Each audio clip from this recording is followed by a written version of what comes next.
परम शांति। परम शांति। सभी का स्वागत है, परम परम स्वागत है। आज हमारे साथ है ज्योति प्रकाश भाई और आज हम बात करने वाले हैं बेसिक स्पिरिचुअलिटी से रिलेटेड बहुत सारे क्वेश्चन और उनके आंसर आज हम डिस्कस करने वाले हैं। तो मैं ज्योति प्रकाश भाई से काफ़ी क्वेश्चन पूछने वाला हूं और वो बहुत ही आसान शब्दों में जो हम समझ सके उस लैंग्वेज में, एक कॉमन मैन लैंग्वेज में आज हमारे को अपने क्वेश्चनों के जवाब देने वाले हैं। तो पहला क्वेश्चन है, what is spirituality and how does it differ from religion? हाँ, ये बहुत ही बेसिक क्वेश्चन है। जो साधारण में जो अवधारणाएं हैं, जो हाँ जी। रिलीजन क्या है जी जी। और स्पिरिचुअलिटी मतलब जो आध्यात्मिकता क्या है। हाँ जी। तो ये आध्यात्मिकता और रिलीजन को सब लोग धर्म मानते हैं। जी जी जो जी। आज के समय में धर्म मतलब बहुत सारे धर्म बोलते हैं, संप्रदाय हैं। जी। तो बेसिकली रिलीजन को हम हिंदी में देखें तो संप्रदाय है। जो धर्म तो एक्चुअली शास्त्र का वर्ड, धर्म मतलब धारण करना, धर्म मतलब प्रॉपर्टी। मतलब क्या प्रॉपर्टी है, हम हिंदी में जब पढ़ते हैं प्रॉपर्टी, जैसे स्थूल वस्तु का क्या प्रॉपर्टी है, जल का प्रॉपर्टी क्या है, वो धर्म है। जल का धर्म है बहना। जी। ये धर्म माना जाता है। लेकिन ये जो रिलीजियन जो है, ये इंग्लिश वर्ड है। तो इसका अर्थ जो है एक संप्रदाय टाइप का है, एक कम्युनिटी एक्टिविटी, ग्रुप एक्टिविटी है। वो एक ग्रुप है जो एक चीज को मान्यता देते हैं, एक चीज को बिलीव करते हैं, उनका एक रिचुअल्स रहता है, उसको वो धर्म मानते हैं। लेकिन स्पिरिचुअलिटी क्या है? स्पिरिचुअलिटी वर्ड ही आया स्पिरिट से। ओके। स्पिरिट मतलब एनर्जी। तो वो ऊर्जा कहाँ से मिल रहा है? तो जब एक आत्मा मतलब जो भी एक मनुष्य जो भी है, वो अपनी ऊर्जा के स्रोत को ढूंढता है, तो वो स्पिरिचुअलिटी है। लेकिन रिलीजन क्या है? एक जैसे लकीर का फकीर है, मतलब एक मान्यता है, वो उसको कर रहा है, क्यों कर रहा है, कैसे कर रहा है, इसके पीछे पर्पस क्या है, वो उसको पता नहीं रहता है। तो एक टाइप का एक रिचुअल्स है। जो हम धर्म को माने तो, रिलीजन को माने तो एक रिचुअल है, लेकिन ये धर्म भी नहीं है, ये एक संप्रदाय है। और स्पिरिचुअलिटी मतलब वो अपने अंदर खोज जो करता है, अपनी ऊर्जा की खोज जो करता है, जो ऊर्जा की स्रोत क्या है, वो लाइफ का पर्पस को जो ढूंढता है, वो स्पिरिचुअलिटी है। और स्पिरिचुअलिटी रिलीजन से बहुत ऊपर है। बहुत जो ऊंची आत्मा है वो स्पिरिचुअलिटी में जाता है। जो साधारण है, जन मतलब जो कॉमन मैन, वो रिलीजन में फंसे पड़े रहते हैं। तो जिसको ज्ञान की मतलब अभाव है, जो ज्ञान क्या है वो जानता नहीं, वो रिलीजन में फंसा पड़ा है। वही मैं भी यही सोचता था कि भाई जो ज्ञान है रियल में, जो मतलब प्रैक्टिकल कि भाई हम कौन है, तो क्या हम का आत्मा है। हाँ। या एक स्पिरिट है। स्पिरिट, ठीक है, अगर इंग्लिश में बोले तो स्पिरिट। तो हमारी आत्मा के रिलेटेड जो भी चीज ज्ञान है, यस, वो स्पिरिचुअलिटी में आएगा। स्पिरिट ऊर्जा का स्रोत आत्मा। तो ये तो ज्ञान की फंडामेंटल है। लेकिन जो उस ऊर्जा की खोज करते करते आत्मा तक पहुंच गया, हाँ, तो वो असली ज्ञान है। बाकी रिलीजन तो आपको नो डाउट इसके बारे में भी बताएगा, लेकिन वो एक्चुअली लाइफस्टाइल है। रिलीजन मतलब लाइफस्टाइल, बेसिक चीज है ना, कि भाई आप हिंदू है तो आपको इस तरीके की लाइफस्टाइल जीनी है, आप मुस्लिम है तो आपको इस तरीके से। तो ये लाइफस्टाइल है, कैसे जीना, क्या नहीं करना, क्या करना में चलते हैं कि ऐसे जीने से वो अच्छे से जी सकते हैं। हाँ, उनका बिलीफ है। वो सच है झूठ है कितना, मतलब वो सबके अपने अपने अनुभव के हिसाब से, मान्यता के हिसाब से। इसको आप अपना विश्वास बोल सकते हैं या अंधविश्वास बोल सकते हैं, जो भी है वो उसको मानते हैं। तो रियल में स्पिरिचुअलिटी तो आत्मा और उससे रिलेटेड ही नॉलेज, ऊर्जा, आत्मा और परमात्मा, यस, उसके रचयिता परमात्मा। तो यही रियल में स्पिरिचुअलिटी है, रियली आध्यात्मिकता है, रियली अध्यात्म ये है, इंग्लिश स्पिरिचुअलिटी। ठीक है, आगे बढ़ते हैं। How can we connect with our spirituality in our daily lifes? हम जैसे रोज जो हमारे जीवन में, मतलब अपने डेली जीवन के अंदर आध्यात्म से मतलब जैसे हम कैसे कनेक्ट हो सके। हाँ जी, अपने कर्म करते हैं। जैसे सारे जो फिजिकल वर्ल्ड में, स्थूल जगत में हम अपना अपना ड्यूटी कर रहे हैं जी। कोई बाप का ड्यूटी कर रहा है, कोई बेटा का ड्यूटी कर रहा है, मतलब everybody has a fixed duty जो उसको करना है। तो वो उसमें अर्थ ढूंढता है, जो उसने जो ड्यूटी कर रहा है उस ड्यूटी के जो पर्पस ढूंढता है, तभी जाके वो ड्यूटी को कैसे परफेक्टली करे। उस ड्यूटी को परफेक्शन में लाने के लिए वो अपने ऊर्जा के साथ जुड़ता है। जो मैं जो कर रहा हूँ वो सही कर रहा हूँ, कि मैं क्या कर रहा हूँ, क्या लक्ष्य है। तो उसके द्वारा वो जो ड्यूटी का जो ज्ञान होता है वो ज्ञान से अपने आप के साथ जुड़ता है, जो अपने अंदर जो ऊर्जा के साथ जुड़ता है।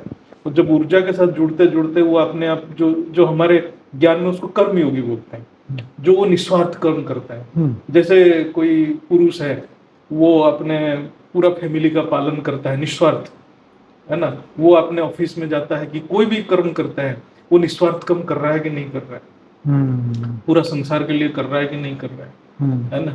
और ये चीज उसको, जैसे वो कर्म योगी बना, निस्वार्थ कर्म किया, तब वो अपने स्पिरिचुअलिटी के साथ धीरे धीरे जुड़ने लगता है। मतलब सत्य की ओर जाता है, ट्रूथ की ओर जाता है।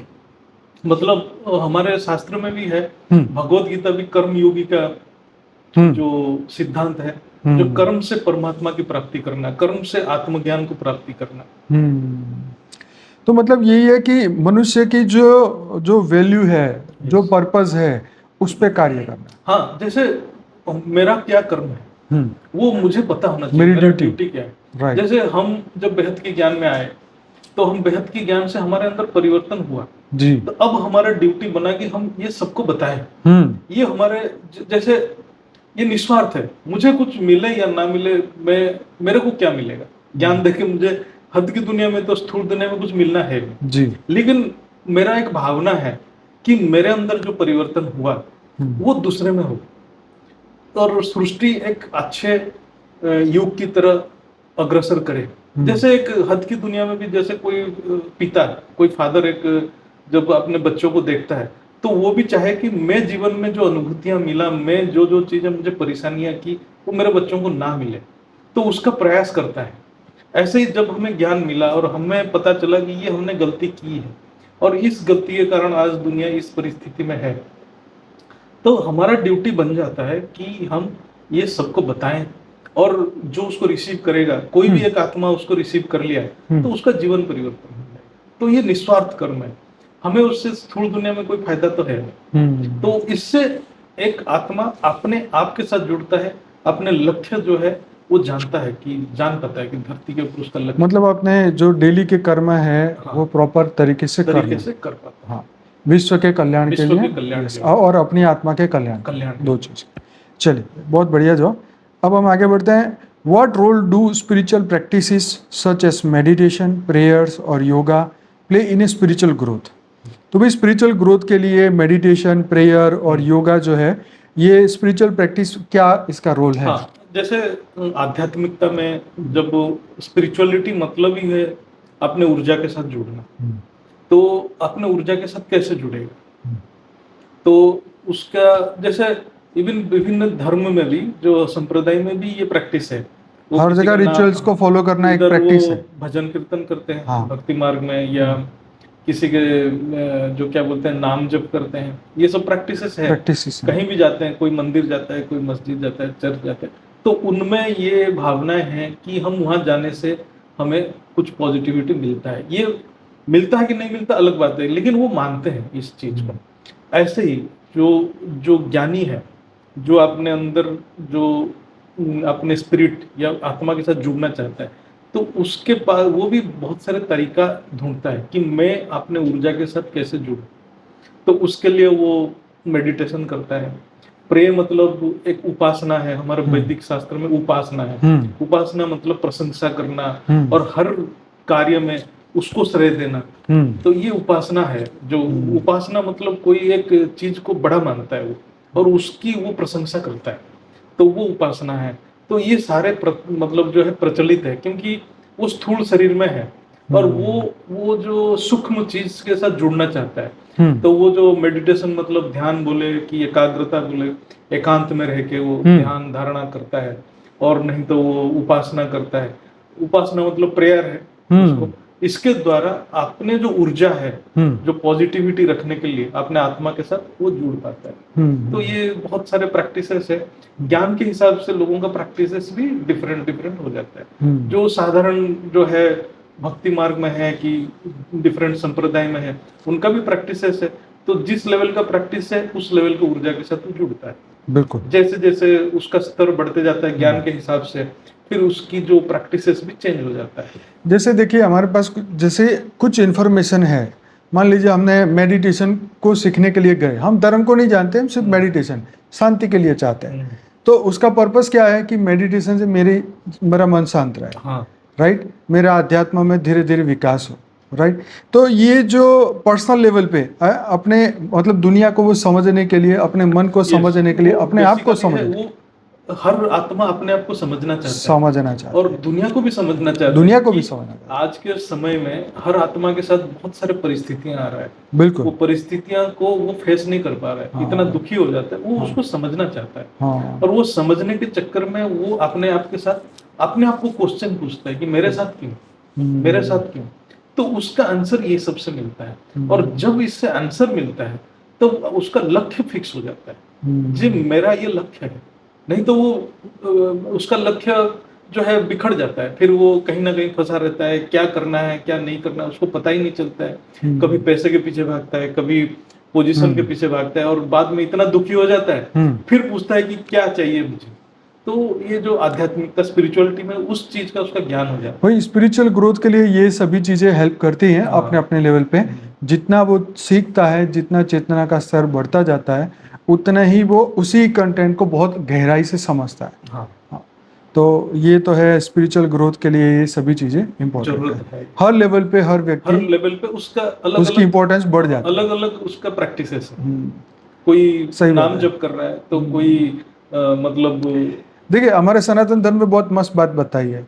जैसे पतंजलि जी ने बताया ना कि जो उन्होंने प्रैक्टिस अष्टांग बताया योग है। अष्टांग योग, हाँ हाँ, तो उसके लिए यम नियम आसन प्रत्याहार और लास्ट में समाधि, समाधि, वहां तक पहुंचने के लिए धीरे धीरे पहले वो ये सारे सब्जेक्ट को स्टेजेस करेगा, करना पड़ेगा। फिर सेकंड को करेगा, फिर थर्ड को पहले करेगा, कोई उसको यम प्राणायाम, नियम मतलब हाँ, खान पान सारे शुद्ध करना शुद्ध पड़ेगा, करना पड़ेगा, तब जाके वो ध्यान धारणा समाधि, अंतिम अंतिम समाधि तक तीनों पहुंचेगा। ध्यान धारणा समाधि। समाधि तो ये ध्यान तभी लगेगा जब ये बेसिक फुलफिल हो बेसिक गया। होगा तो इसीलिए जो संप्रदाय में वो बहुत निचले स्तर में रहते हैं वो धीरे धीरे उठते हैं, धीरे धीरे वो स्टार्ट है। स्टार्ट है। हाँ, ये तो बात है। स्टार्टिंग करके वो धीरे धीरे, अगर कोई व्यक्ति पूरे दिन ही टेंशन में रहता हो तो समझो समाधि में कैसे जाएगा। समाधि तो उसके तो लिए इसलिए बहुत दूर यम की बात नियम है। सबसे पहली बात है ना कि इसी को सीखो समझो। हाँ हाँ, तो ये बात सही है।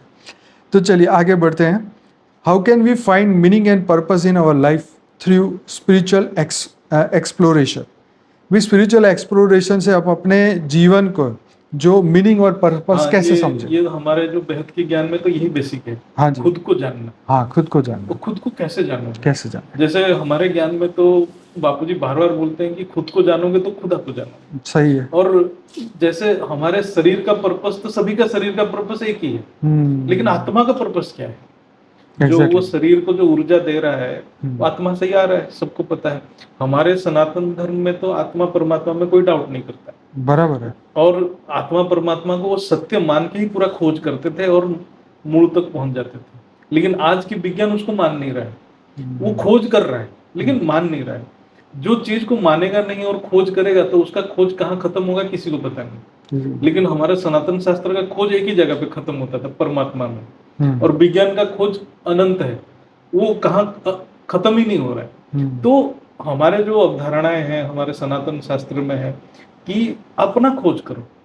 जो हमारे खोज करने से, हमारे आत्मा के खोज करने से, हमारे ज्ञान में भी है ये, आत्मा की खोज से अपनी रिकॉर्डिंग खुलेगा। रिकॉर्डिंग खुलेगा तो उसको अपना ड्यूटी पता चलेगा, मैं आज धरती के ऊपर क्यों हूँ, किस लिए आया हूँ, और मेरा कर्तव्य क्या है। तो उसमें वो लग जाएगा। जब आत्मा अपने ड्यूटी पे लग जाता है, अपने मूल संकल्प के साथ जुड़ जाता है, तो वो निस्वार्थ कर्म में लग जाता है। और जब तक उसको अपना ड्यूटी पता नहीं, अपने संकल्प के साथ नहीं जुड़ पाया, मूल संकल्प जिसके लिए वो धरती के ऊपर शरीर लिया है, तब तक वो विकर्ण करता रहता है। इधर वो पाप करता है, नहीं तो पुण्य करता है। और जब अपने संकल्प से जुड़ जाता है, अपने मूल आत्मा से जुड़ जाता है, आत्म स्वरूप को अनुभूति कर लेता है, तो वो निस्वार्थ कर्म कर लेता है। वो ज्ञान से ही प्राप्ति होगी। तो वही spiritual expression can help us identify our value, passion, priorities and provide a sense of purpose and direction.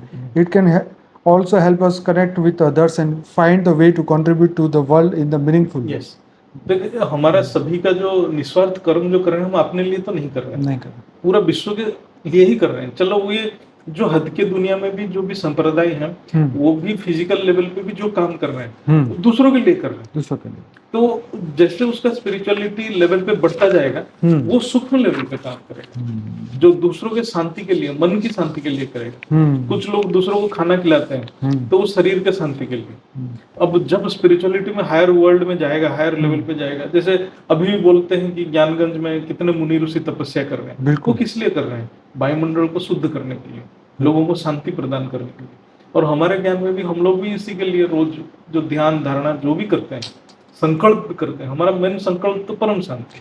तो इस धरती पे साधु संतों को ड्यूटी ये दी गई कि तुम बैठ के कोने में बैठ के तुम जहाँ भी तपस्या करोगे ऑटोमेटिक शांति फैलेगी। शांति फैलेगी। जिस एरिया में तुम बैठ जाओ, समाधि लगाओ, वो एरिया सब समृद्ध होगा। ये बहुत हाई लेवल, बहुत हाई लेवल की। और हमारे ज्ञान में जो है, हम तो कर्म योगी बन के इसको करना है। कर्म योगी, कर्म करते करते, कर्म योगी करते करते इसको करना, ये और भी हाईएस्ट लेवल की है। वो भगवद गीता की जो बेसिक कॉन्सेप्ट्स है उसके ऊपर हमारा ज्ञान है।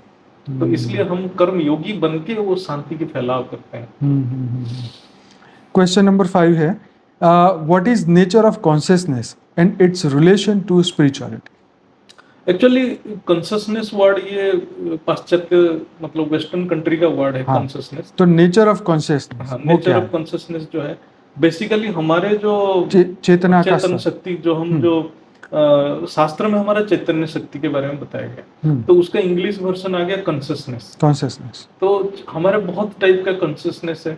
जैसे चैतन्य शक्ति भी है, बहुत पराशक्ति बोलते हैं, अपराशक्ति बोलते हैं, पुरुषोत्तम शक्ति बोलते हैं। जैसे हमारे जगत में जितने सारे कार्य होता है तो उसको हम अपराशक्ति बोलते हैं। फिर उसके ऊपर आता है पराशक्ति, फिर उसके ऊपर आता है पुरुषोत्तम शक्ति जो परमात्मा का शक्ति है। ऐसे ही जो हमारे शरीर के अंदर भी चैतन्य शक्ति स्थूल शरीर को भी चला रहा है, तो स्थूल कॉन्शियसनेस है, वो एक स्टेट है। जैसे उसका ज्ञान बढ़ जाता है तो उसको सूक्ष्म को भी अनुभूतियां करता है, सूक्ष्म ज्ञान भी प्राप्त होता है, तो उसका कॉन्शियसनेस बढ़ गया। जब उसका कॉन्शियसनेस और बढ़ गया तो ज्ञान की प्राप्ति ध्यान से और उसके जो कंसंट्रेशन एकाग्रता से जैसे बढ़ते जाते हैं, वो कारण जगत की भी ज्ञान आता है। फिर ऐसे ऐसे करते करते जैसे हायर लेवल तक उसकी सूक्ष्म स्मृतियां जागृत तो उसको जो मयन बुद्धि, सूक्ष्म बुद्धि जागृत होता है। स्थूल बुद्धि से धीरे धीरे सूक्ष्मतर होते होते गया, तो these are level of consciousness. तो ये आत्मा की ऊर्जा का डिफरेंट लेवल है। तो वो मूल लेवल तक पहुंचने के लिए उसको साधना करना पड़ता है, पुरुषार्थ करते करते करते करते स्थूल से उठते उठते धीरे धीरे मूल जो अपना आत्मा का जो बीज रूप स्थिति जिसको हम बोलते हैं ज्ञान में, पूरा निराकार स्थिति तक बुद्धि उसका, वहां बुद्धि रहता मतलब नहीं, सही बात है, वहां तक जाने की बुद्धि मदद करता है। फिजिकल बॉडी से यूनिवर्सल कॉन्शियसनेस तक एक्सपांड करता है, इतना छोटे से चीज से इतना विराट चीज में चला जाता है। क्योंकि जब एक बच्चा पैदा होता है धरती पे तो एक जीरो के साथ होता है, धीरे धीरे उसकी चेतना का विकास होता है। अब देखो बच्चा पैदा होता है, उसको खिलौना में कितना इंटरेस्ट आता है, तो उसका कॉन्शियसनेस खिलौना में रह गया। फिर बड़ा होता है तो नहीं मुझे कुछ करना है, तो उसका कंसिस्टेंस और बढ़ा, उसको पता चला कि नहीं मुझे भी अपने लिए कुछ करना है। फिर जब और ऊपर जाता है कि नहीं मुझे विश्व के लिए कुछ करना है, फिर उसका कंसिस्टेंस और। अब कई लोगों को ऐसे देखा होगा कि बूढ़े लोग भी बैठ के वीडियो गेम खेलते रहते, टाइम पास करते, तो मतलब चेतना का स्तर नहीं बढ़ा, चेतना का स्तर नहीं बढ़ा। अभी भी बैठ के क्रिकेट मैच, अब क्या करोगे, अभी भी क्रिकेट पत्ते खेलेंगे, सट्टा खेलेंगे, तो क्या फिर उसका कंसिस्टेंस खत्म हो गया, एक जगह पे रुक गया। उसका मतलब वो ग्रो नहीं कर रहा है। शरीर तो एज हो गया लेकिन दिमाग वहीं के वहीं मतलब आदत बदल, शरीर से बड़े दिमाग से बच्चे। तो कंसिस्टेंस का उसका स्टेज लोअर लेवल पर रह गया। तो वही exploring consciousness can involve practices such as meditation, these are the ways, मतलब and deep introspection, ध्यान के द्वारा उसको कंसिस्टेंस बढ़ाना पड़ेगा, उसको जागृत करना पड़ेगा, आत्मा जागृति की ओर बढ़ना पड़ेगा। आगे क्वेश्चन नंबर 6 है, how can we deal with spiritual experiences and awakening that may challenge our world view? हाँ, बेसिकली क्या होता है, बहुत लोगों के मन में ये आता है कि हम जब स्पिरिचुअल बन जाते हैं तो हम दुनिया से कट ऑफ हो जाते हैं, और हम दुनिया में उनका मजाक भी उड़ाया जाता है कभी कभी, भाई ये क्या बातें कर रहा है, क्योंकि जब उसका, जैसे हम डिफरेंट लेवल पे रहते हैं, कोई हम बच्चा को, जैसे क्या होता है वो खिलौना में मजा लेता है, हम उसको बोलेंगे नहीं भाई तुम खिलौना छोड़ के ये चीज के बारे में, विज्ञान के बारे में सोचो, तो बच्चा बोलेगा कि क्या बात कर रहे हो आप। तो ये होता है। तो due to difference in consciousness, जो चेतना शक्ति का अलग अलग स्तर होने से, तो ये डिफरेंस होता है। लेकिन जब हम इसको बैलेंस्ड वे में करेंगे, जैसे हम हर मनुष्य का देखेंगे कि उस किस लेवल पे है, तो इधर हम उस लेवल पे उसके साथ बात करें या उसको अवॉइड करें, कि जब देखेंगे कि ये हमारे बात नहीं समझ रहा है तो उसके साथ वो बातें ही ना करें, या उस हिसाब से हम उसके साथ व्यवहार करें, जो जो चाहता है उस हिसाब से व्यवहार करें, हम अपना निपटारा कर ले वहां से, तब ये चीजें कम होगा। अदरवाइज लोगों के साथ ये तो भावना का कन्फ्लिक्ट रहेगा, क्योंकि मैं जो सोच रहा हूँ मेरे सामने वाला वो सोच नहीं रहा है, मैं जो देख रहा हूँ वो देख नहीं पा रहा है, तो इसमें तो कन्फ्लिक्ट अराइज ही होगा। क्योंकि देखिए सबकी दुनिया देखने की दृष्टि अलग है। हाँ। ठीक, अब यहाँ जो क्वेश्चन है कि भी स्पिरिचुअल एक्सपीरियंसेस को या अपनी अवेकनिंग को कैसे डील करें, है दैट में चैलेंज अवर वर्ल्ड व्यू। तो मतलब ये हमें ये सीखना होगा कि जो हमारे एक्सपीरियंसेस है, जो हमारे स्पिरिचुअल नॉलेज है, जो बढ़ रहा है चेतना, तो जिस दृष्टि से हम दुनिया को देखते हैं उस दृष्टि से एक आम इंसान तो दुनिया को नहीं देख सकता। हाँ, तो इसलिए हर व्यक्ति की दृष्टि अलग है। तो इसको हमें ये देखना चाहिए कि भाई जितने जितने हम अपने आगे आगे बढ़ते जाएंगे उतना उतने वाइब्रेशन से दुनिया को और बढ़ाने का हमें संकल्प करना एक्चुअली इसका अर्थ ये है, एक्चुअली क्या है कि जो ज्ञान में है, डिफरेंट स्टेजेस में है ज्ञान में। हाँ, चलो कोई देखो कोई इस्कॉन में पड़ा है, हाँ, वो अपना घर बार छोड़ के निकल गया, हाँ, चलो उसको कुछ तो मान्यता है, वो निकल बिल्कुल गया। बिल्कुल। फिर ऐसे ऐसे है, तो उसका जो सोच है और जो संसार की एक मान्यता है वो बहुत कॉन्फ्लिक्ट कर जाता है। तो लोग उसको दूसरे नजर से देखता है, वो उनको दूसरे नजर से देखता है। तो इसलिए ये कॉन्फ्लिक्ट को अलग करने के लिए इसको ज्ञान चाहिए। तो ज्ञान कैसा है कि वो ज्ञान के लेवल पे बहुत न्यूट्रली अपने आप को एनालाइज करे, जो व्यवहारिक लाइफ में वो कैसे रहेगा। इसका जो क्वेश्चन का जो मेन है कि व्यवहारिक लाइफ में कैसे रहेगा। जैसे हमारे ज्ञान में है कि कर्मयोगी बनो, हमारे ज्ञान में कभी नहीं बापूजी बोल रहे कि तुम ये छोड़ छाड़ के कहीं जाओ। हमारे ज्ञान में बेसिक चीज है, तू देह और देह के सारे संबंध को भूल कर, छोड़ के नहीं, भूल कर, डिटैचमेंट, बुद्धि से डिटैचमेंट। तो बहुत हाईएस्ट लेवल की ज्ञान है। तो लेकिन लोग समझ नहीं पाते हैं। लोगों का जो स्टेज होता है, लोग सोचते हैं कि मैं फिजिकली छोड़ दूंगा तो मेरा छुटकारा मिल गया। तो उससे क्या है कि फिजिकली छोड़ तो देता है, संसार उसको छोड़ता नहीं, है ना। तो ये जो कन्फ्लिक्ट आता है वो ज्ञान के अभाव से आता है। जब उसको ज्ञान हो जाता है, पूरा ज्ञान रहता है कि मैं कर क्या रहा हूँ और मेरे सामने जो है उसका क्या पर्पस है, हर चीज को बैलेंस वे में देखना, वो ज्ञान से ही होगा। अदरवाइज कन्फ्लिक्ट उसको झेलना पड़ेगा। बिल्कुल सही। मैं अभी बीच में एक ओझा सर करके हैं यूट्यूब में, फेमस बंदे, उनका इंटरव्यू सुन रहा था। तो वो कह रहा है कि मेरे को तो 10,000 करोड़ कमाने हैं। तो उससे बोला क्यों भाई? तो बोले देखो पहले तो मेरे को समझ नहीं थी, पर अब जैसे जैसे मेरा स्पिरिचुअल व्यू बनता जा रहा है, जो मैं समझ रहा हूँ, इससे मुझे लगता है कि अगर इतने पैसे मेरे पास आए तो मैं तो बहुत बड़ा कल्याण कर सकता हूँ।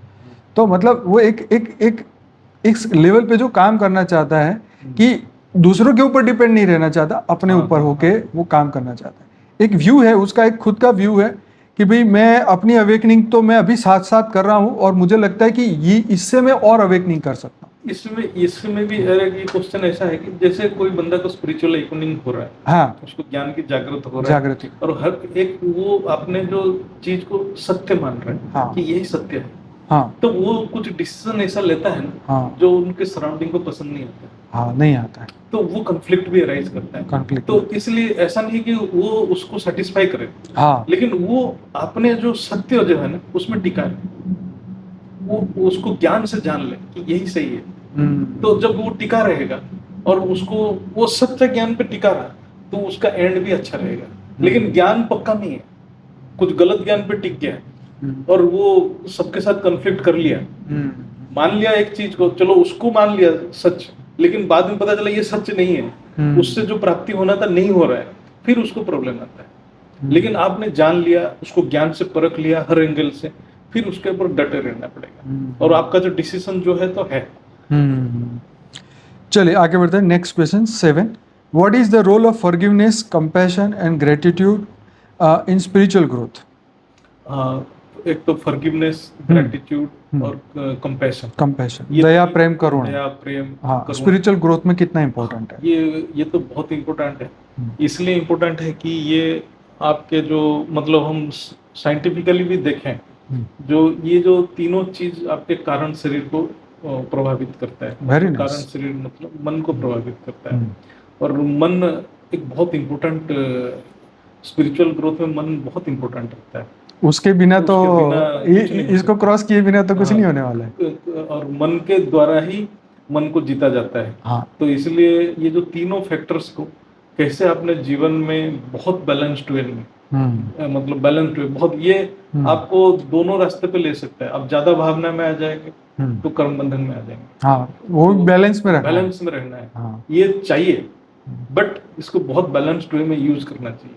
कितना आप अपने आप को शो में लेके आ रहे हैं, मतलब मार्केट में लेके आ रहे हैं, ज्यादा दिखावा नहीं करना चाहिए।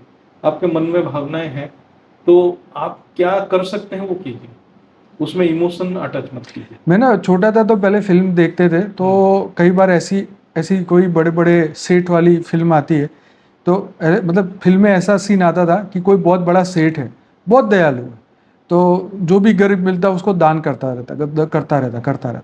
लेकिन उसने ऐसे ऐसे लोगों को भी दान कर दिया, तो वो लोग तो अंदर से पापी लोग थे, पर इन्होंने वो तो भावनाओं में कि मैं तो बहुत दानी। अब दानी हो, भगवान ने तुम्हें दिया है, लेकिन पात्र को देखा नहीं और दे दिया, उसने उल्टे काम किए तो वो तो पार्टनर बन गए कर्म के अंदर। तो ये जो बोला ना कि भावनाओं को देख के कंट्रोल करके जहाँ जरूरत है वहाँ किया, वो बराबर।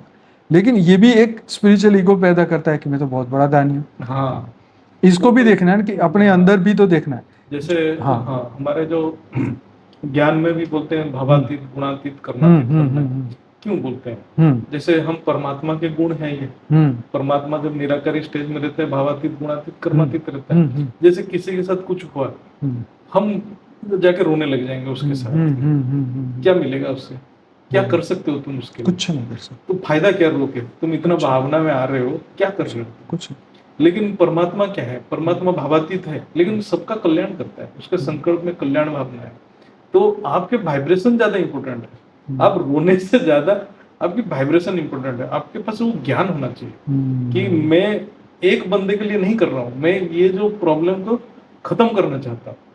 मैं एक बंदा रोना नहीं है, मुझे कोई नहीं रोना चाहिए, मैं उसकी व्यवस्था करूँ, ये संकल्प होना चाहिए। देखो यहाँ पे जो लिखा है कि they can also help us release negative emotion and develop a sense of inner peace, कि भाई अंदर की शांति को डेवलप करता है और जो नेगेटिव जो इमोशंस पैदा हुए हैं उसको निकालने के लिए। ये एक है, लेकिन एक बैलेंस की बात बैलेंस है, ये बढ़िया है। इसने क्या बोला, हमारे अंदर ये जो कंपैशन रहना चाहिए, ये रहना चाहिए, तब हमारे अंदर जो नेगेटिव एनर्जी है वो निकलता जाएगा। नहीं तो वो नेगेटिव एनर्जी जड़ संस्कार बनाएगा। जड़ संस्कार, हर चीज में हम अपोज करेंगे, हर चीज में गलत चीज को देखेंगे, सूक्ष्म अहंकार पैदा करेगा। ये कंपैशन रहेगा, कोई बात नहीं, छोड़, जाने दो, हो गया हमारे साथ, चलो जाने दो, ये सब भावनाएं। और develop a sense of inner peace, अंदर की भीतर की शांति के लिए तो बहुत चाहिए। तो वो क्या है कि आप आत्मा को टच नहीं कर रहे हैं, किसी बाहर के चीज को अंदर जाने नहीं दे रहे हैं, आत्मा परम शांति में बैठा है। आप रिएक्ट करते जाओगे, आत्मा को भी चैन नहीं मिलेगा। यही फॉरगिवनेस तो हमें यही सिखाता है ना। इसके ऊपर तो हमारा सेपरेट बहुत बढ़िया वीडियो है, फॉरगिवनेस बहुत बढ़िया। हमें बाबूजी का तो वो भी सेंटेंस है, बदला नहीं लेना, बदल जाना, कुछ नहीं, किसी से हमें बदला नहीं लेना, बदल जाना है, तभी शांति मिलती है। नहीं तो हम दुनिया को चिल्लाते ही रहे कि दुनिया खराब है। ठीक है ना, अपना अपना खुद बदल लो। एक्चुअली बदला लेने का जो प्रिंसिपल है ना, जो रिवेंजफुल जो हो जाता है, वो तो बांधने का है ना, फंसने का है, बॉन्डेज फंसने का भी है। और कारण शरीर में जड़ संस्कार पड़ जाता है, वो संस्कार हटता नहीं। और जब हम बदल जाते हैं, कारण शरीर आपका सॉफ्ट हो जाता है, वो संस्कार निकलता जाता है। ये बात बिल्कुल जरूरी है, समझने वाली बात है कि भाई हमने जो पक्के संस्कार कर दिए कि नहीं मेरे को तो ये चलेगा ही नहीं, मतलब मेरे को तो बस सब हर चीज़ जो है टाइम टू टाइम और ये चीज़ चाहिए, पर इससे जो है हमारे कुछ संस्कार ऐसे हो जाते हैं जिसके कारण वही हमारे दुख का कारण, परिस्थिति के साथ बदलना चाहिए। जब भगवान ने अपने संकल्प बदल दिए ना, हाँ अरे युद्ध में। देखो, मतलब महाभारत में सबसे बड़ा खतरनाक थे हमारे भीष्म। हाँ उसके चक्कर हाँ में उन्होंने ऐसा संकल्प ले लिया, हाँ, उनके सामने वस्त्राहरण हो रहा है फिर भी चुप बैठे हो। चुप, कितनी बड़ी बात है और भाई। ये हाँ, कॉमन सेंस की बात है। कॉमन सेंस की बात है। तुम्हारे पोतरों के सामने ये हो रहा है, तुम मतलब बैठे हो जब चुप। तुम्हारे सामर्थ्य है कोई सामर्थ्य। चीज को रोकने की, हाँ, और जब हम उसको रोकते नहीं है तो बहुत बड़ा पापी बन जाता है। और उनको इसलिए कष्ट मिला, लास्ट में भी उनको सबसे ज्यादा 100%। कष्ट मिला। आप सोचो, सर सज्जा में रहना इतना दिन तक, कष्ट तो साध्यता है। पर मुझे तो नहीं लगता इसमें से कोई भी ऐसा गुण था, ये फॉरगिवनेस, कंपैशन के ग्रेटिट्यूड, ये तो गुण था ही नहीं। ये गुण इन्होंने होता है तो ये चीज कभी नहीं होता। नहीं होता। अब सोचिए, ये इतना गुण उस रहता है, व्यक्ति के प्रति तुम्हारी करुणा होनी चाहिए करुणा ना, होना चाहिए। कि भाई तुम्हें दया नहीं चाहिए कि भाई देखो एक औरत के साथ क्या हो ऐसा रहा हो रहा है। है, वो इमीडिएटली वो हाँ, रोक देता है। immediate, नहीं, और वो भी तुम्हारे कनेक्शन का है, कोई connection है। पड़ोसी के बच्चों के अच्छा, साथ थोड़ी हो रहा है। और वो उतना शक्तिशाली भी है, भीष्म के साथ कोई लड़ नहीं सकता। कोई नहीं लड़ सकता, कोई अब वो नहीं रोक पाएगा तो कौन रोकेगा? कौन रोकेगा? और उसके सामने हो रहा है। और वो भी नहीं कृपाचार्य, कितने बड़े बड़े गुरु बैठे थे, तो धर्म कहाँ चला गया उसमें। आपको रोकना चाहिए, जब सामर्थ्य है अधर्म को रोकना है, ये ड्यूटी है। ड्यूटी। तो खैर ये सब चीज़ें भी इम्पोर्टेंट है, तभी जो है इनर पीस तो तभी मिलेगी ना। तभी मिलेगा। हाँ, चलो नेक्स्ट क्वेश्चन है 8 number, question 8। How can we reconcile spirituality with specific discoveries and modern technologies. ये बहुत इम्पोर्टेंट है। जैसे हम स्पिरिचुअलिटी में हमें धीरे धीरे, जैसे हमारे वेद शास्त्र में भी है, पुराण में भी है, जो सब मान्यता है वो साइंस धीरे धीरे प्रूफ दे रहे हैं। ओके, मतलब हम जो साइंटिफिक डिस्कवरी जो अभी हो रही है और मॉडर्न जो टेक्नोलॉजी है उसको हमें टैली करना है। हाँ, तो अध्यात्म के साथ टैली करना है। हाँ, जब तक ये दोनों टैली नहीं करेगा तो हम मानेंगे मिथ्या है। क्योंकि हमारे जो साइंस है ये तो बुद्धि से ही निकला है। हाँ, मनुष्य के बुद्धि से निकला है। और जो आध्यात्मिकता है वो भी एक आत्मा के गुण से निकला है, आत्मा के अंदर की सूक्ष्म बुद्धि, वो भी सूक्ष्म से। तो ये दोनों रिकॉन्सिल तो होना चाहिए। रिकॉन्सिल मतलब मिलना चाहिए। नहीं, जब तक मिल रहा है तो लोग उसको मानते नहीं। हाँ, तो हमारे ज्ञान भी उसको एक्सेप्ट नहीं करेगा। हाँ, इसीलिए जैसे हम जो हमारे जो शास्त्र में है, अनंत कोटि ब्रह्मांड सर्जन विसर्जन हो रहा है, ये अभी धीरे धीरे प्रूफ हो रहा है। जो गैलेक्सी के अंदर इन्फाइनाइट सोलर सिस्टम है, क्रिएट हो रहा है, इन्फाइनाइट ब्लैक होल्स है, तो ये धीरे धीरे रिकॉन्साइल हो रहा है, प्रूफ हो रहा है। तो ये प्रूफ करता है, जो विज्ञान से जो आता है डाटा, वो जब इसको प्रूफ करता है, जो आध्यात्मिक चीज को प्रूफ करता है, तो आपका दृढ़ निश्चय हो जाता है। तो ये बहुत इंपॉर्टेंट है। जैसे हमारे ज्ञान में ये सारे प्रूफ कर रहा है। आज विज्ञान उसको मिल रहा है, यूनिवर्स, मल्टीवर्स, सारे कॉन्सेप्ट आ रहा है, और हमारे ज्ञान में ये चीज है। तो इसमें तो इंस्पिरेशन मिलना चाहिए। अरे हम जो सीख रहे हैं, हम जो जान रहे हैं, इससे बड़ा चीज कुछ है नहीं। एंड्रोमेडा गैलेक्सी के ऊपर बाबूजी जो बताया, वो नासा सारे डाटा दे रहा है।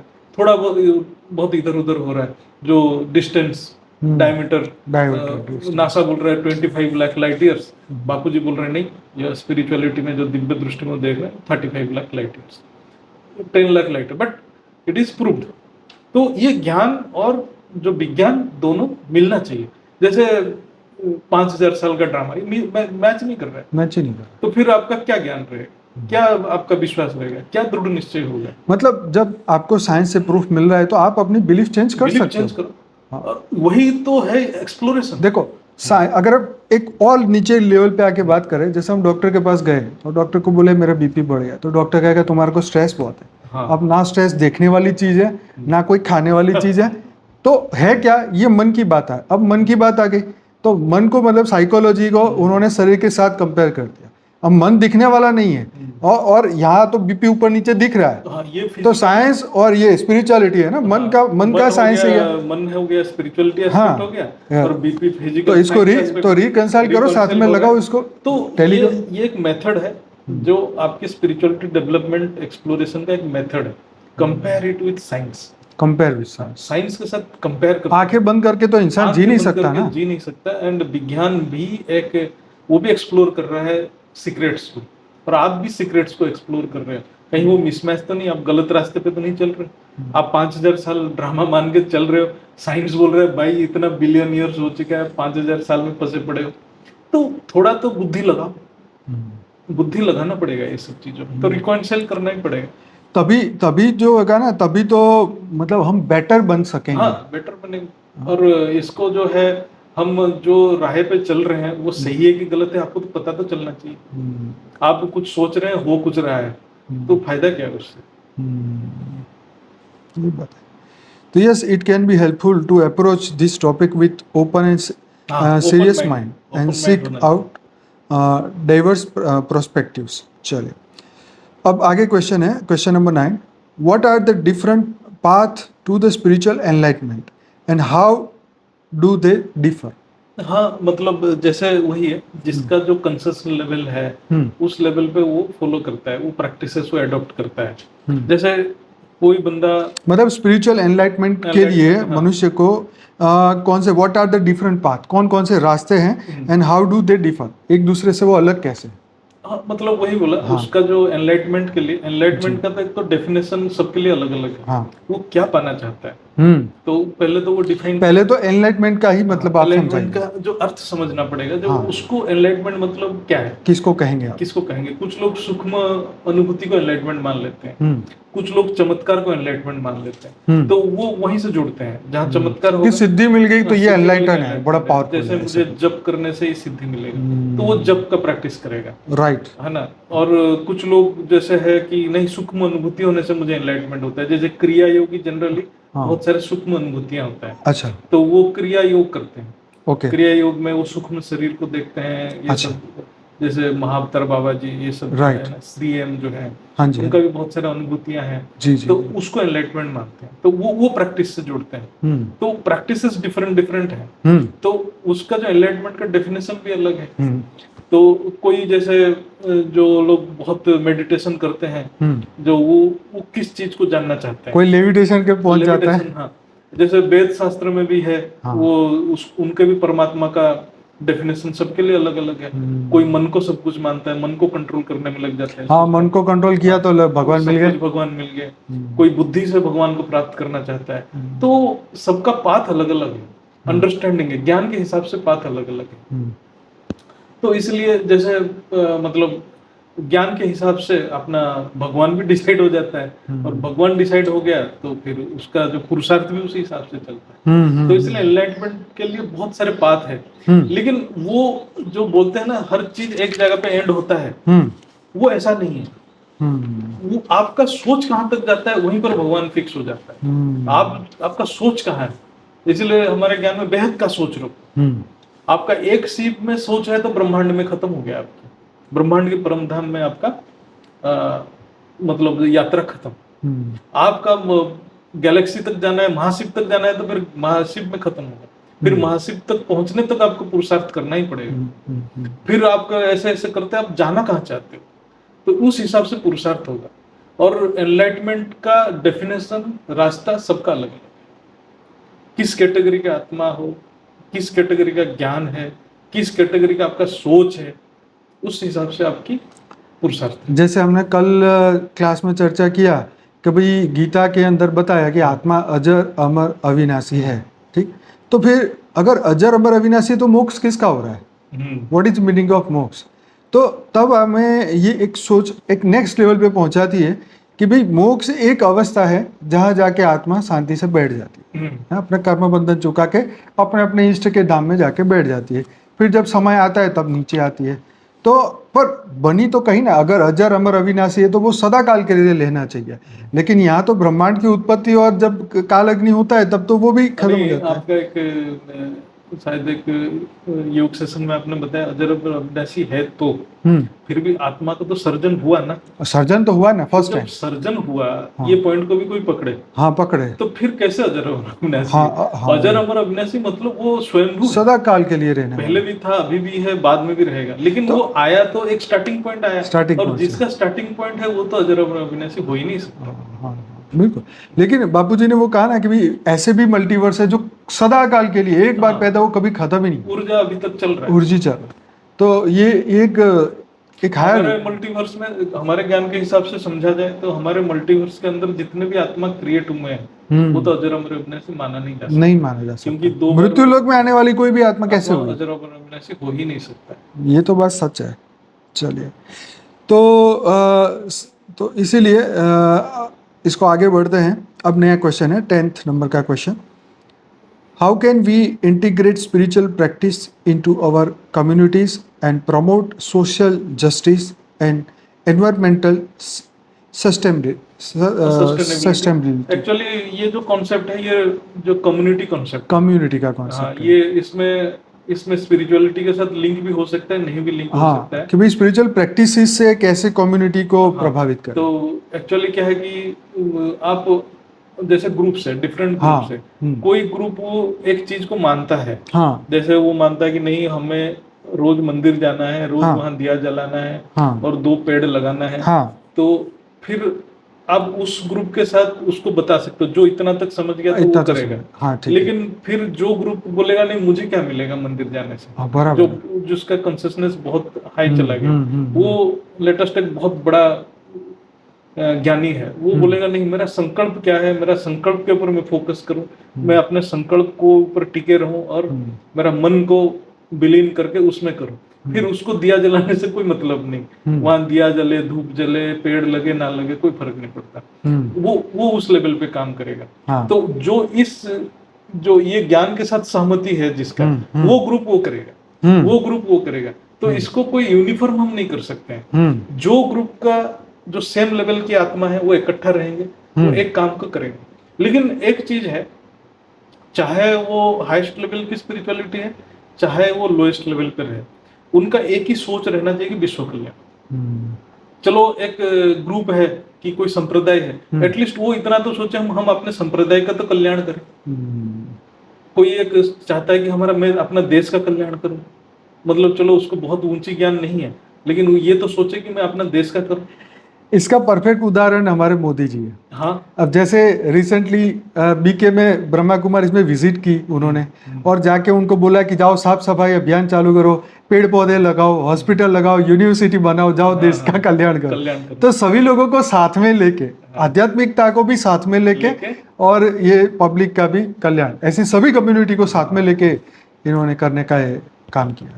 तो ये बहुत जरूरी है कि जितने भी धार्मिक संस्था इस पे थोड़ा फोकस करें। जब तक हम स्थूल दुनिया में हैं, मतलब स्थूल दुनिया भी हमारा घर है, जब तक घर है, हाँ, तो हम इसको ठीक ही नहीं रखेंगे तो हम रहेंगे कैसे? एग्जैक्टली। तो हम लोग किसी भी लेवल पे रहें, एटलीस्ट हमारा जो सोच, हमारा कर्म स्थूल दुनिया को कन्फ्लिक्ट ना करे, इसकी कल्याण तो करना ही है जब तक हम हैं यहाँ पर। और इसके लिए जितनी भी स्पिरिचुअल प्रैक्टिस कराने वाली जो संस्थाएं हैं, उनको एक बेसिक लेवल पे तो एग्री होना पड़ेगा कि भाई ये तो भाई सत्य है। तुम ये कह दो कि भाई भाजपा कांग्रेस वाली बात हो गई कि वो कहते हैं सफाई करो, तो वो कहेगा नहीं हमारा तो ये कूड़ा कचरा डाल, फिर तो संभव नहीं है, दुनिया का कल्याण नहीं हो पाएगा। हाँ, तो इसलिए स्पिरिचुअलिटी में ये एक इंटीग्रेटेड पार्ट है कि हमें कल्याण करना है। कल्याण एक वार्ड रहना चाहिए, कल्याण सबका होना चाहिए।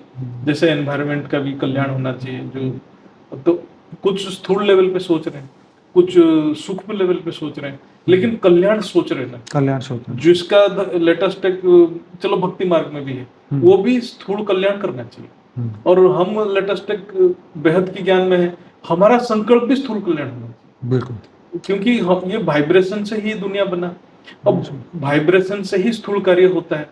हम अपना संकल्प अच्छा रखते हैं तो उनको भी बल मिलता है, एग्जैक्टली। तो इसलिए हमारे जो आज के पुरुषार्थ में रहता है कि जो इतने बड़े ज्ञानी है, जो परमात्मा को जान लिया, वो उसका एक सोच बहुत इंपॉर्टेंट है, क्योंकि उसका संकल्प इतने लोगों को प्रभाव करता है। तो हमारा संकल्प भी वही होना चाहिए, मतलब संकल्प के साथ ये स्थूल कार्य भी मैच करना चाहिए, सारे सिंक्रोनाइज होना चाहिए। अच्छा, ये सिंक्रोनाइज हो जाता है, आप सोचो थर्ड वर्ल्ड वॉर नहीं होता। हम सारे संकल्प करते, सारे जो जितने भी कोई भी रिलीजन में है, कोई भी स्पिरिचुअल प्रैक्टिसेस में, सब मिलकर संकल्प करें, एक ही संकल्प मन से ये सोच लेना, तय कर ले कि नहीं होना चाहिए कोई भी कीमत पे ना, तभी हो सकता है, तभी शांति हो सकता है। और हमारा जो क्या है कि हम चाहते हैं कि नहीं हम बड़े हैं, हम चाहते हैं हम बड़े हैं, जो बाबूजी के ज्ञान में है, क्यों कन्फ्लिक्ट है? हम राजा बनना चाहते हैं, हम राजा बनना चाहते हैं। ये सोच से ही ये वायुमंडल खराब हो गया। और इसलिए एक धर्म होता तो इतना कॉन्फ्लिक्ट नहीं होता, इतने धर्म आ गए तो इतने सोच आए। वही तो कि समाज की भलाई के लिए जो है स्पिरिचुअल जितने भी प्रिंसिपल है, जो भी सब कुछ एक साथ बेसिक लेवल पे तो लाना ही पड़ेगा, बेसिक लेवल पे तो होना चाहिए, अदरवाइज। क्योंकि ये देखो बेसिक लेवल पे अगर हम एग्री करेंगे तो हमारे विचार मिलेंगे, तब तो आगे बढ़ पाएंगे ना। तो ये जन कल्याण जो है, जन जागृति कल्याण, वो तो हर एक के हर हर एक को एक लाना धर्म चाहिए। में, हर एक स्पिरिचुअल प्रैक्टिस में ये एक इंटीग्रेटेड पार्ट होना चाहिए। बिल्कुल। चलिए आगे बढ़ते हैं, question number 11, the concept of higher power और डिवाइन प्रेजेंस, इसके बारे में बताइए। हाँ, एक्चुअली क्या है कि जो डिवाइन प्रेजेंस जो है, हाँ। ये भी कॉन्शियसनेस के स्टेज पे होता है। ओके। जैसे मनुष्य से, मतलब जो मनुष्य जो है, मनुष्य योनि में ये प्राप्त होता है, जो डिवाइन प्रेजेंस का उसको जो अनुभूति होता है, इसलिए होता है कि उसको एक गिफ्ट देते हैं भगवान, बुद्धि।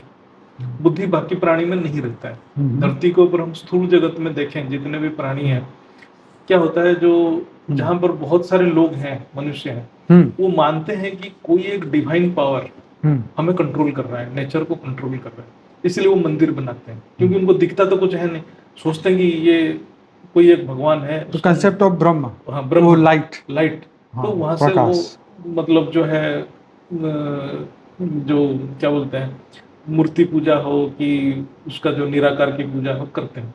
अन्य पशु वशु में तो वो है ही नहीं, क्योंकि बुद्धि सिर्फ। तो ये जो है हायर पावर, जो डिवाइन पावर, ये बुद्धि से समझा जा सकता है जब स्थूल में है, तो इसलिए ज्ञान बहुत जरूरी है। तो बुद्धि से वो इमेजिन करता है, जो क्या करता है, अपने आप को एनालिसिस करता है, सेल्फ एनालिसिस करता है, और पूरा ब्रह्मांड को, जो पूरा सृष्टि को अनुभव करता है, देखता है, तब वो जानता है कि जो इतना व्यवस्थित कैसा है।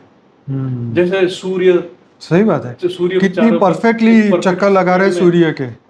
पृथ्वी सूर्य के ओर लगा। उस दिन जो बापूजी एंड्रोमेडा गैलेक्सी के ऊपर बता रहे थे, हर गैलेक्सी में इतना इक्वल स्पीड, इक्वल डिस्टेंस रखते, नहीं तो टकराव हो जाए। तो ये कैसे हो रहा है, कैसे हो रहा है? इतना एग्जैक्ट स्पीड। तो एक तो डिवाइन पावर है ना, जो इसको तो ये जो व्यवस्था किसने बनाई, सबको यही क्वेश्चन है। वेद शास्त्र में भी यही मूल क्वेश्चन है। बोलते पहले आप ये पूछो कि ये व्यवस्था कैसे बना। 6 ऋतु होता है, बारिश का ऋतु आता है, बारिश का ऋतु में वेपर होके जाता है, कहाँ जाता है, कैसे बादल बनता है, कैसे बारिश होता है, ये व्यवस्था किसने बनाई? कोई तो है ये इतना सोचने वाला। उन्होंने इतना अच्छा एनालाइज किया है कि ये सब परमात्मा, धूप पड़ेगी तो फिर पानी जो है पानी जाएगा, तो ये सारे सिस्टम बनाया किसने? तो बहुत, मतलब वेद शास्त्र में तो इसका व्याख्या इतना सुंदर है, बहुत उन्होंने उसको ओंकार में भी कंपेयर किए हैं। जैसे पूरा सृष्टि जो है, सृष्टि की रचना एक ओंकार की ध्वनि है, और सृष्टि का जो विलय भी एक ओंकार का ध्वनि है, ओंकार का। तो ये सब एक व्यवस्था है। ये व्यवस्था को किसने बनाया? डिवाइन परफेक्शन किसने बनाया? एक के बाद सीक्वेंस मेंटेन होता है, पर्टिकुलर स्पीड मेंटेन होता है। और जैसे अब सोचो, धरती में हम बीज बो देते हैं, पेड़ उगता है, पानी गिरता है, पेड़ उगता है, ये सब व्यवस्था किसने बनाया? तो यहाँ से एक डिवाइन पावर, हायर पावर, इसलिए नेचर को ज्यादा पूजा करते हैं। जो नेचर ऐसा कितना गिफ्ट दे रहा है, सच्ची बात है, सच्ची बात। तो यस, इसीलिए ये concept of higher power and divine presence हर एक को मानना चाहिए, समझना चाहिए इसको, कि भाई जब तक आप उसको ही नहीं जानोगे, आपको बुद्धि का तर्क ही नहीं लगेगा कि यार ऐसा तो कोई है, कोई तो है। अब वो कोई कौन है, भले आंखों से ना दिखे, लेकिन ये तर्क तो आपको समझा रहा है ना। एक चींटी के लिए भी खाने की व्यवस्था की गई है, तो चींटी का भी तो भला सोचने वाला कोई तो है। मतलब हर प्राणी के लिए सिस्टम बना है, उसका लाइफ कैसे कटेगा। तो चलिए आगे बढ़ते हैं क्वेश्चन नंबर 12 की ओर, the purpose of life and our individual roles in it. हाँ, ये तो पर्पस ऑफ लाइफ तो आध्यात्मिक से पता चलेगा, जब स्पिरिचुअलिटी में जुड़ेगा, अपना एनर्जी के साथ जुड़ेगा, फिर अपना ड्यूटी पता चल जाएगा। हाँ, तो आई थिंक ये क्वेश्चन तो हम पहले बात कर चुके हैं। उसके बाद जो है, mindfulness and meditation practices for spiritual growth. हाँ, ये जो माइंडफुलनेस मेडिटेशन, ये सब डिफरेंट प्रैक्टिसेस है। It is one of the practice, mindful meditation जो है, इसका एक है, बहुत ज्यादा आजकल चलता है, टू बीइंग इन प्रेजेंट। हाँ, तो ये बड़ा प्रैक्टिस है, प्रेजेंट में रहना। तो ये माइंडफुलनेस है। तो हम, जैसे ये बुद्धिज्म में भी ज्यादा चलता है। अच्छा। जनरली वो क्या करते हैं, लेट अस टेक, आप चाय भी पी रहे हो, यू ऑब्जर्व इट। वो बोलते हैं कि अब चाय भी पी रहे हो तो आप उसको फील करो, आप कप को पकड़ रहे हो, तो कप को पकड़ने के टाइम पे एक संवेदना होगा, उसको बहुत सूक्ष्म तरह से बुद्धि से उसको फील करो कि आपको गर्म लग रहा है कि ठंडा लग रहा है। फिर आप कप को अपने पास लेके आओ स्लोली, फिर चाय को देखो, फील करो its colour is like this, फिर आप उसको पियो। मतलब आप क्या कर रहे हो कि आप उस टाइम और कुछ सोच नहीं रहे, वो तो फोकसिंग ऑन देसी भाषा में बोले तो भाई जो चाय पी रहे हो या खा रहे हो तो उसका उसी वक्त उसका आनंद लो, उसी वक्त। वही खाने के बाद मतलब खाते खाते तुम कोई और सोचोगे तो चाय का स्वाद कहाँ आएगा। जैसे चाय पीते हैं, अरे चाय बड़ा जल्दी से पी लेते भागे, तो पता ही नहीं चला कि क्या था क्या चाय नहीं। पिए क्या पिए। तो वो माइंडफुलनेस मेडिटेशन बोल रहे हैं कि जैसे हम बैठे हैं तो बैठ के हम हमारा जो मन है हम फोकस कर रहे हैं, एक चीज ऑब्जर्व कर रहे हैं, अपने आप को ऑब्जर्व कर रहे हैं, जैसे विपासना में ये करते हैं। तो हाँ, वो संवेदनाओं को ऑब्जर्व कर, बॉडी में क्या क्या वाइब्रेशंस हो रहा है, ये सोच आई तो इससे क्या हो रहा है, शरीर में क्या हो रहा है। जैसे आप उनका जो विपासना के ऊपर मैं बहुत पहले की टाइम में मैं उसको भी थोड़ा थोड़ा पढ़ता था, देखता था, जी। तो उसके ऊपर काफी मैंने रिसर्च किया था।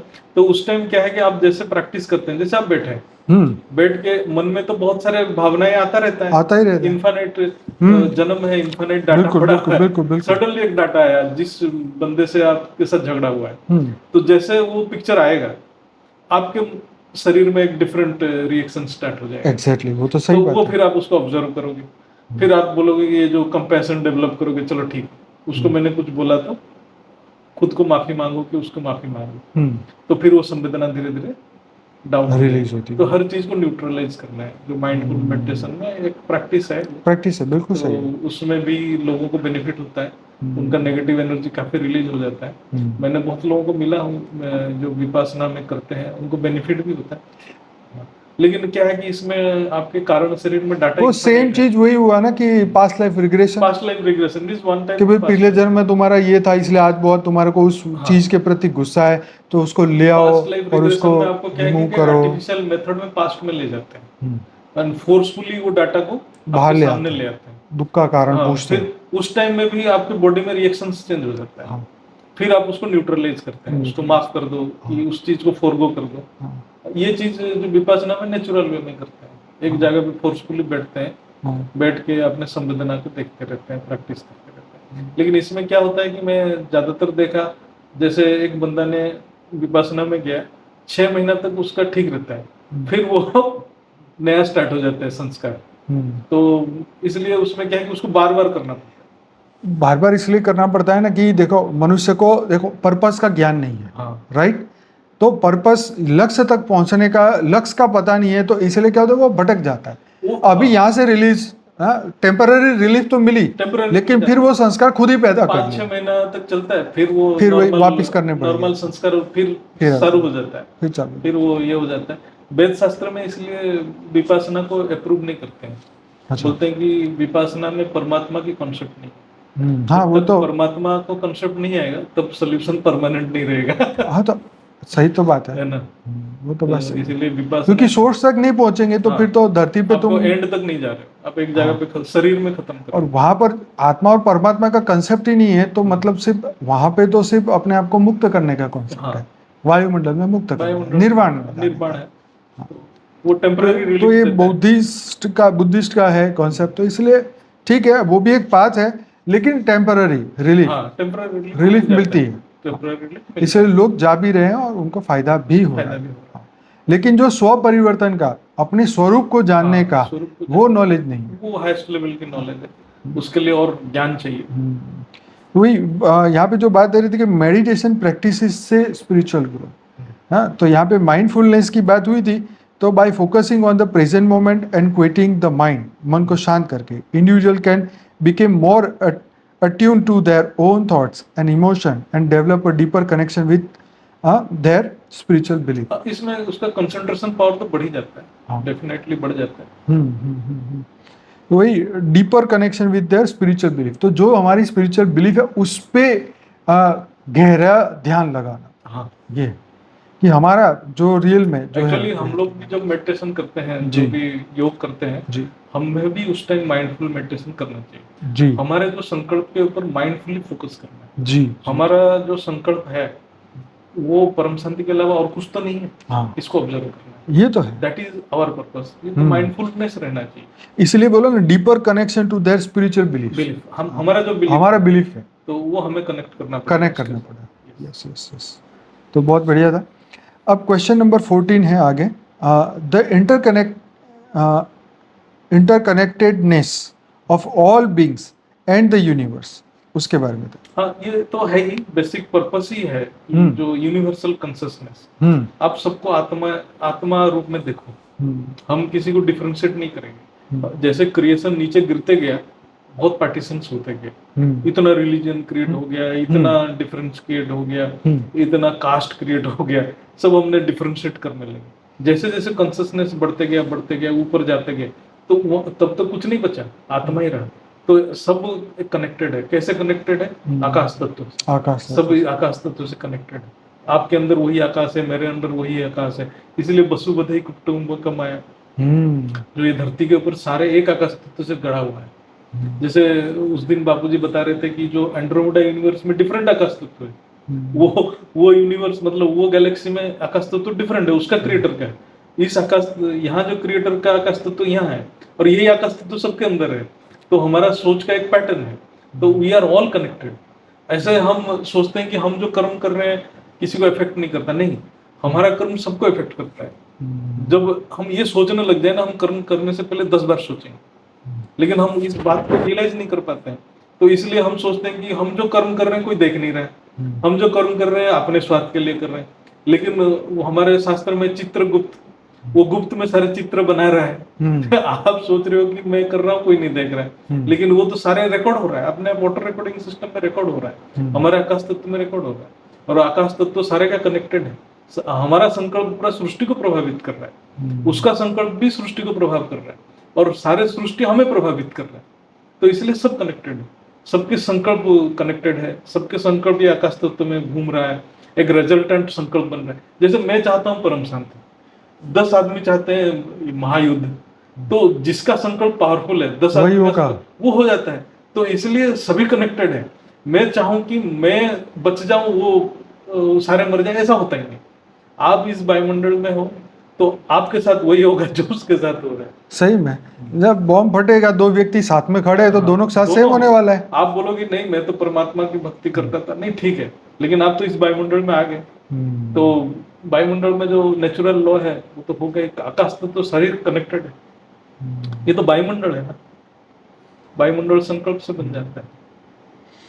आगे है question number 15, the after life and the nature of consciousness. After life को ही मतलब जो स्पिरिचुअल जो ग्रोथ जो होता है वो स्टार्ट ही होता है आफ्टर लाइफ का कॉन्सेप्ट जो उसको क्लियर होता है। मतलब एक्चुअली आफ्टर लाइफ मतलब क्या है, लोगों के अंदर ये कॉन्सेप्ट है जो लाइफ सिर्फ स्थूल जगत में है, मृत्यु के बाद लाइफ नहीं होता है। Life is everywhere. लाइफ मतलब प्राण शक्ति, मतलब चैतन्य शक्ति। प्राण शक्ति स्थूल जगत में प्रवाह हो रहा है तो सूक्ष्म जगत में भी प्रवाह हो रहा है, कारण जगत में भी प्रवाह हो रहा है। तो आफ्टर लाइफ मतलब ये बोल रहे हैं कि स्थूल जगत के बाद जो है वहां जीवन है कि नहीं है, जीवन तो हर जगह पे है। इस कॉन्सेप्ट को समझना ही है स्पिरिचुअलिटी। जब उसको ये ज्ञान आ जाएगा कि there is life also after death, मतलब death of physical body, physical body के मृत्यु तो फिजिकल बॉडी की ही होता है। तो फिर मृत्यु, फिजिकल बॉडी का मृत्यु होने के बाद भी जीवन है, वहां भी प्राण शक्ति प्रवाह हो रहा है और वो भी एक जीवन है। तो उसको जानने को ही स्पिरिचुअलिटी। आगे क्वेश्चन है, spiritual experiences and how they impact our beliefs and the action. हाँ, ये तो है ही। जैसे स्पिरिचुअल एक्सपीरियंसेस जैसे जैसे होता जाता है तो एक आदमी का ज्ञान का लेवल उस लेवल पे बढ़ जाता है, तो उसका डिसीजन मेकिंग पावर वो सारे चेंज हो जाते हैं। हमारे विचारों के ऊपर फर्क पड़ जाता है। तो इससे जो है हम ग्रेटर सेंस ऑफ पर्पस और मीनिंग इन लाइफ जो हम डिसीजन लेते हैं ब्रॉडर व्यू में लेते हैं। ये तो बात सही है, तो ये भी सही है। आगे है question number 17, the role of faith and religion in our lifes. हाँ, जो जैसे फेथ विश्वास पे विश्वास। सारे काम चलता है ये।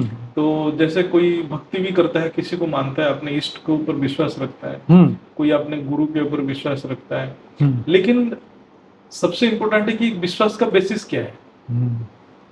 आपने जो विश्वास रखे हो, कोई चमत्कार मिलता है तो उसको बेसिस मान लेता है, कोई चमत्कार के ऊपर आपका विश्वास है कि भाई हाँ। यहाँ जाऊंगा तो ऐसे चमत्कार हो जाएगा तो मेरे को फायदा होगा। जैसे मैं वहाँ धागा बांधा हाँ। तो वो दरगाह पे, तो मेरा ये काम हो गया, तो फिर वो उस बेसिस पे विश्वास करने लग जाता है उस चीज में। तो लेकिन ज्ञान के ऊपर विश्वास होना चाहिए। आप कोई भी चीज, जैसे कर्म का ज्ञान है कि नहीं, आत्मा का ज्ञान है कि नहीं, तो आपके साथ जो हो रहा है, जो होने वाला है, वो सारे चीज को आप एनालाइज कर रहे हो, डीप एनालाइज करके ज्ञान के बेसिस पे कहीं विश्वास कर रहे हो, तो ये ज्ञानी है। अदरवाइज विश्वास क्या होता है ना, अंधविश्वास हो जाता है। विश्वास और अंधविश्वास में बहुत माइन्यूट डिफरेंस है। अब ज्ञान के बेसिस पे कोई चीज को निश्चय बुद्धि करके उसके ऊपर बिलीव करके आप पुरुषार्थ करते हो तो आप ज्ञानी हो। लेकिन आप बिना ज्ञान के सिर्फ उस चीज को एक सुपरस्टिशन जैसा मान के विश्वास करते हो तो ये अंधविश्वास है। फिर अंधविश्वास में पतन हो जाता है, और विश्वास से, सच्चे विश्वास से आपकी आत्मा की उन्नति हो जाता है, लेकिन वो ज्ञान के ऊपर बेसिस होना। आगे है question number 19, Karma and the law of attraction. हाँ, कर्म ये बहुत ही बेसिक प्रिंसिपल है। आप जैसे कर्म करोगे वही वही चीज आपके पास अट्रैक्ट होता है। वही जैसे आपका जो कर्माशय, हम उसको वेद शास्त्र में बोलते हैं कर्माशय, जो संचित कर्म, क्रियमाण कर्म और प्रारब्ध, ये तीनों डिसाइड होता है। तो उसके हिसाब से आपके साथ परिस्थिति क्रिएट होता है। तो आप बुरे कर्म करोगे तो वैसे ही लोग आपके प्रति अट्रैक्ट होंगे, वैसे ही परिस्थिति आपके साथ अट्रैक्ट होगा। ये एक नेचुरल लॉ है। तो कर्म ही आपकी परिस्थिति क्रिएट करता है, और कर्म ही आपके, आप बोलोगे मैं सुखी हूं आज, तो आपका कर्म था। आप दुखी हूं तो वही भी कर्म था। तो ये चीज अट्रैक्ट किया, आप ही ने अट्रैक्ट किया, हमने ही अट्रैक्ट किया।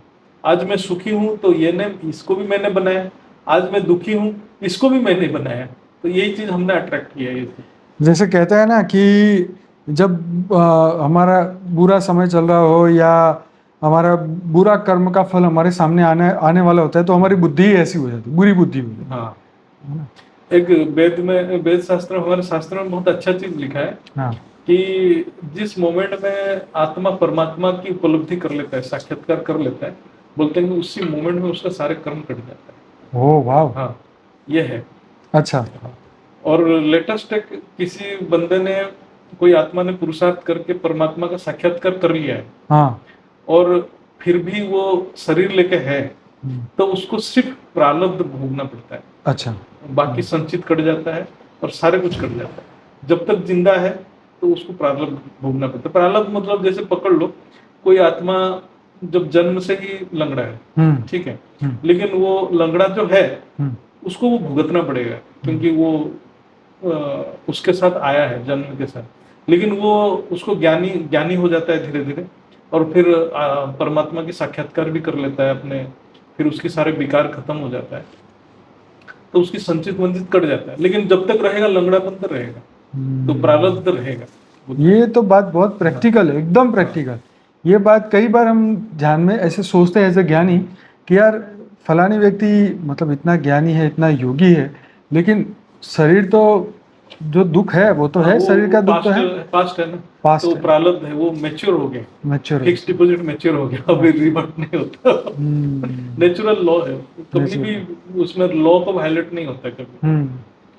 तो प्रारब्ध रहता है। बट लेटेस्ट एक उसमें भी बहुत पावरफुल आत्मा है और संकल्प करता है कि मैं प्रारब्ध को भी काट के मैं शरीर छोड़ दूं, फिर जा भी सकता है, जा भी सकता है। वो तो जब आत्मा में शक्ति आ जाएगी तो वो संकल्प करेगा कि भाई मुझे इससे छूटना है, तो शरीर छूटेगा और आत्मा, जिसको परमात्मा की साक्षात्कार हो जाता है ज्ञान से, और ज्ञान से अनुभूति कर लेता है डायरेक्ट, मतलब इसमें अनुभूति कर लिया, वो उसका संचित वंचित सारे पाप तो कट जाता है, और चाहे संकल्प करके शरीर भी छोड़ेगा तो प्रारब्ध भी छोड़ के जा सकता है।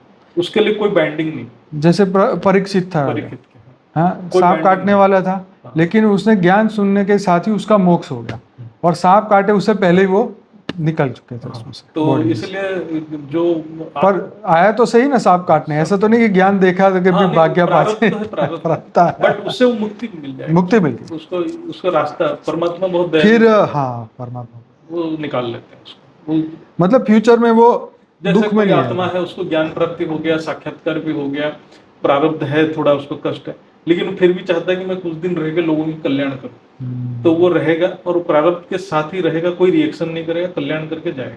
और कोई आत्मा बोला नहीं मैं बहुत हो गया, निकलना है, फिर वो निकल भी सकता है।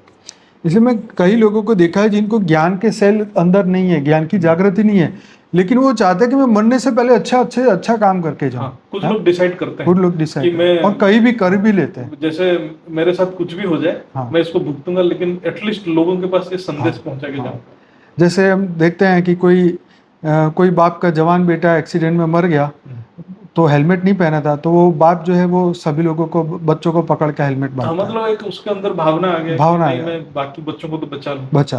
हाँ, तो एक एक इस तरीके की भी भावनाएं जागती है।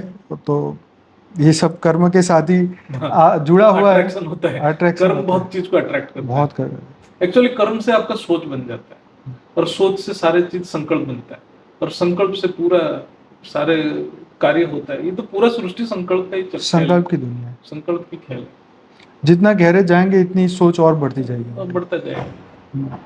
वही तो प्रारब्ध को बदला जा सकता है, और ये ज्ञान में हाँ, बल ये है, ये पॉसिबल है, बात बताया, ये शास्त्र भी मानता है। शास्त्र मानता है। और ये बात है, लेकिन ये एक सच्ची सोच के साथ ही हो सकता है। हाँ, देखो, ज्ञान के साथ, ज्ञान सच्चे के ज्ञान साथ हो के साथ। सकता है। जो हमारे सांख्य शास्त्र में बहुत बढ़िया डिस्कशन है, उसमें ये बोल रहा है कि आत्मा नित्य मुक्त है। आत्मा को कोई चीज बांध नहीं सकता, कोई भी चीज बांध नहीं सकता, ना कर्म बांध सकता है, ना कुछ बांध सकता है। एक ही चीज बांध सकता है, वो अज्ञानता।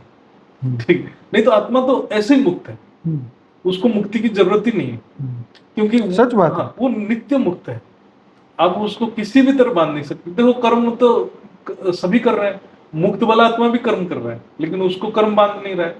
लेकिन बाकी आत्मा बंधायमान है, इसलिए कि वो अज्ञानता है। हमारी अज्ञानता ही डिसाइड करती है कि मैं बंधन में हूं। बंधन में हो कि मुक्त में। भगवान तो तुमने पहले ही बोला कि तू तो ब्रह्म स्वरूप है, हाँ, तू काहे का बंधा है, वो मुक्त है, तू तो मुक्त है। फ्री है, उसको फ्री विल दिया है। तो हमारी गलत सोच ने हमें बांध के रखा है। नहीं, हम हमारा क्या है कि हमें बंधन, हमें खुद मानते हैं बंधन में। हाँ, मुझे यहाँ रहने का पसंद है, मैं खुद ही मानता हूँ, तो हाँ, मैं बंधन में बराबर है ना। तो आत्मा नित्य, मतलब हमारी चॉइस है। चॉइस है। हाँ, आपने बंधन में खुद आए, मतलब कोई भी, हम भी कोई भी, बंधन में आए, हर खुद मनुष्य। आए। Right. The meaning of suffering and how to find peace and meaning in difficult time. हाँ, ये भी ज्ञान से ही होगा। तो सफरिंग का कारण क्या है, जैसे हमारा कारण निवारण कारण। सफरिंग में शांति कैसे मिले? तो सफरिंग में एक्चुअली क्या है कि सफरिंग में शांति ज्ञान से ही सच्ची सोच से मिलेगा ना कि चलो एक कट गया, हट गया। ये भी कर्म सफरिंग में तो लोग इरिटेट हो जाते हैं। हाँ, जो मतलब जैसे ज्यादा सफरिंग होता है, तो वो भी परमात्मा का चिंतन कर नहीं पाता है। तो जनरली इसीलिए हमारे शास्त्र में भी लिखा है कि आप अपना जीवन को भी सही रखो, नहीं तो परमात्मा का भी आप साधना नहीं कर पाओगे। क्योंकि आपकी फोकस सिर्फ, जैसे कोई बंदा को खाना नहीं मिल रहा है, वो खाने के लिए इतना स्ट्रगल कर रहा है, तो वो भगवान के बारे में क्या सोचेगा, है ना। तो इसलिए सफर। पर भक्त तो बोलता है ना कि भगवान मुझे तो दुखी देता कि मैं तुम्हें ही याद करूं। मतलब, सोच है ना अपनी अपनी। हाँ, वो भी अच्छा एक लॉजिक है कि आप परमात्मा की ओर कैसे जाएं, है ना। तो इसलिए जो है सफरिंग का कारण ज्ञान से जानो कि मेरा ही कर्म है, मुझे सफरिंग दे रहा है, और अपने आप को स्ट्रॉन्ग करना पड़ेगा विल पावर से, जो मतलब आत्मबल से, जो उसको स्ट्रॉन्ग ही करना ही पड़ेगा, और कोई ऑप्शन नहीं। और रेडीमेड स्थूल से तो कुछ मिलेगा नहीं, जो स्थूल साधन से। तो यही बुरे समय के अंदर ये सफरिंग में से शांति तुम्हें ढूंढनी हो, तो पहले तो हाँ आपको ये समझना चाहिए कि है जब अपने कर्म पे तुम्हें विश्वास ना हो तो फिर गॉड विल, हाँ, ऊपर वाले की इच्छा गॉड विल, बट गॉड तो कभी किसी का करता नहीं है, पर फिर भी अपने आप को शांति देने के लिए हम कहते हैं ना दूसरे को, अरे जो भगवान की इच्छा भगवान वही भक्ति छोड़ना मार्ग भाई। में बोलते हैं भगवान परीक्षा ले रहे हैं। हाँ हाँ, तो ये सोचने के बाद तुम्हें शांति मिलेगी, शांति चलो मिलेगी। ठीक है यार, जब उसकी इच्छा आप हुई तो कुछ क्या भी कर कहो, सकता है इंसान। एक चीज में देखा कि हाँ। आप कितने भी परिस्थिति खराब हो, कुछ भी हो, जब आपके बिलीफ परमात्मा के ऊपर रहता है, हाँ। थोड़ा शांति तो मिलता है। 100% मिलता है। इसलिए जो नास्तिक बहुत कष्ट में रहता है, और बिल्कुल आस्तिक जो है बिल्कुल बिल्कुल। उसको कितना भी खराब परिस्थिति में निकल जाता है, एक ही बिलीफ में परमात्मा को जो मानता है, परमात्मा के प्रति श्रद्धा होने के बाद ही तो बचे। एक्चुअली वो ना जाने परमात्मा कौन है, ना जाने, ना जाने। किसी इष्ट को माने, किसी गुरु को माने। एक्चुअली इसलिए भगवत गीता में बोलते हैं कि तुम किसी को भी करो, फाइनली मेरा शक्ति जाता ही है वहां पर। हाँ, तुम किसी को भी नमस्कार करोगे तो मेरे पास ही आने वाला है। आएगा। तो इसलिए वो चाहे किसी इष्ट को माने, वो इष्ट कहीं मतलब नॉर्मल देवी हाँ, देवता देवी भी हो, देवता भी हो। लेकिन वो उसकी जो इतना बिलीव रहता है ना, परमात्मा का शक्ति आ जाता है। शक्ति आ जाती है। तो इसलिए परमात्मा की जो ऊपर जिसकी आस्था है, किसी इष्ट गुरु के ऊपर, वो किसी भी प्रॉब्लम को, परिस्थिति को सहन कर लेता है, उसमें बहुत शक्ति आ जाती है। और एक हमें जैसे गाड़ी में, हाँ, गाड़ी में देखो 4 टायर में हमें स्पेयर व्हील तो एक ही है, हाँ, हो सकता है चारों पंक्चर पड़े तो एक व्हील क्या करेगा, लेकिन फिर भी एक मन में रहता है कि स्पेयर व्हील तो है ना, हाँ? कहीं ना कहीं तो एक ऐसा है। क्या एक बहुत बढ़िया श्लोक है भगवत गीता में, योगाक्षमम महाम्यम। हाँ, मतलब गारंटी है, जो अल्टीमेट गारंटी, सारे गारंटी फेल हो गया, लेकिन वो एक गारंटी रहता है कि जो परमात्मा का गारंटी, वो तो हर जगह हर स्थान पे अल्टीमेट में वो है ही है, जिसका ये विश्वास है, नहीं वो मेरे को तो बचा लेगा, वो तो मेरे को बचाएगा। आप देखिए वो जो आखिरी उड़ान मूवी आप उस दिन बता रहे थे, जिसने बिलीव था वो बच गया, निकल हाँ, गया, लेकिन वो पादरी नहीं निकल पाया। हाँ, पादरी नहीं निकल पाए। वो पढ़ाता तो था लेकिन अंदर से बिलीव नहीं था, बिलीव नहीं। तो जिसका भरोसा है उसके लिए ज्ञानी बनने का भी जरूरत नहीं, लेकिन उसका 101% भरोसा है, वो निकल जाएगा, क्योंकि परमात्मा किसी को छोड़ता नहीं। उसके ऊपर जो 101% बिलीव कर लिया, ज्ञान तो एक सहारा है ना। हाँ, ज्ञान एक सहारा है, सहारा बनता है, ये तो है। लेकिन ज्ञान होने के बाद भी अगर तुम्हारे विश्वास ना हो, फेथ ना हो, तो क्या करें? आके आपको क्या है कि डायरेक्ट कनेक्शन हो जाता है। आप वहां पर बहुत सारे इनडायरेक्टली कनेक्टेड रहते हो, जो करंट फ्लो करते करते ना, ये डीबी से, ये तार से होके आपके पास पहुंच जाता है। यहाँ पर क्या है कि आप डायरेक्ट कनेक्शन, डायरेक्ट पहुंच जाएंगे। ज्ञानी के पास पावर है कि वो कनेक्शन कर सकता है एनी टाइम, और साथ में विश्वास की शक्ति तो चाहिए ही चाहिए। जब तक स्थूल जीवन में हो, विश्वास तो रखना पड़ेगा। विश्वास तो रखना पड़ेगा। आगे क्वेश्चन है 20 number, what is the purpose of life according to various spiritual traditions? What is the what is the purpose of life? Purpose of life क्या है according to various spiritual tradition? Actually spiritual tradition मतलब आध्यात्मिक practices के बारे में बता रहा है। हाँ, कि पर्पस क्या है, सबके तो अपने पर्पस बताए हैं। हाँ, तो रिलीजन बोलता था, हर रिलीजन में अपना अपना पर्पस है। जैसे हमारे हिंदू रिलीजन में मानते हैं कि कर्म का सिद्धांत मानते हैं, लेकिन दूसरे क्रिश्चियनिटी और मुस्लिम में वो तो एक ही जन्म मानते हैं, वो तो मान्यता ही नहीं है ना। हमारा यहाँ जन्म जन्म है। एक जगह पे लिखा था कि 72 नूर वालों का ही तो प्रॉब्लम है।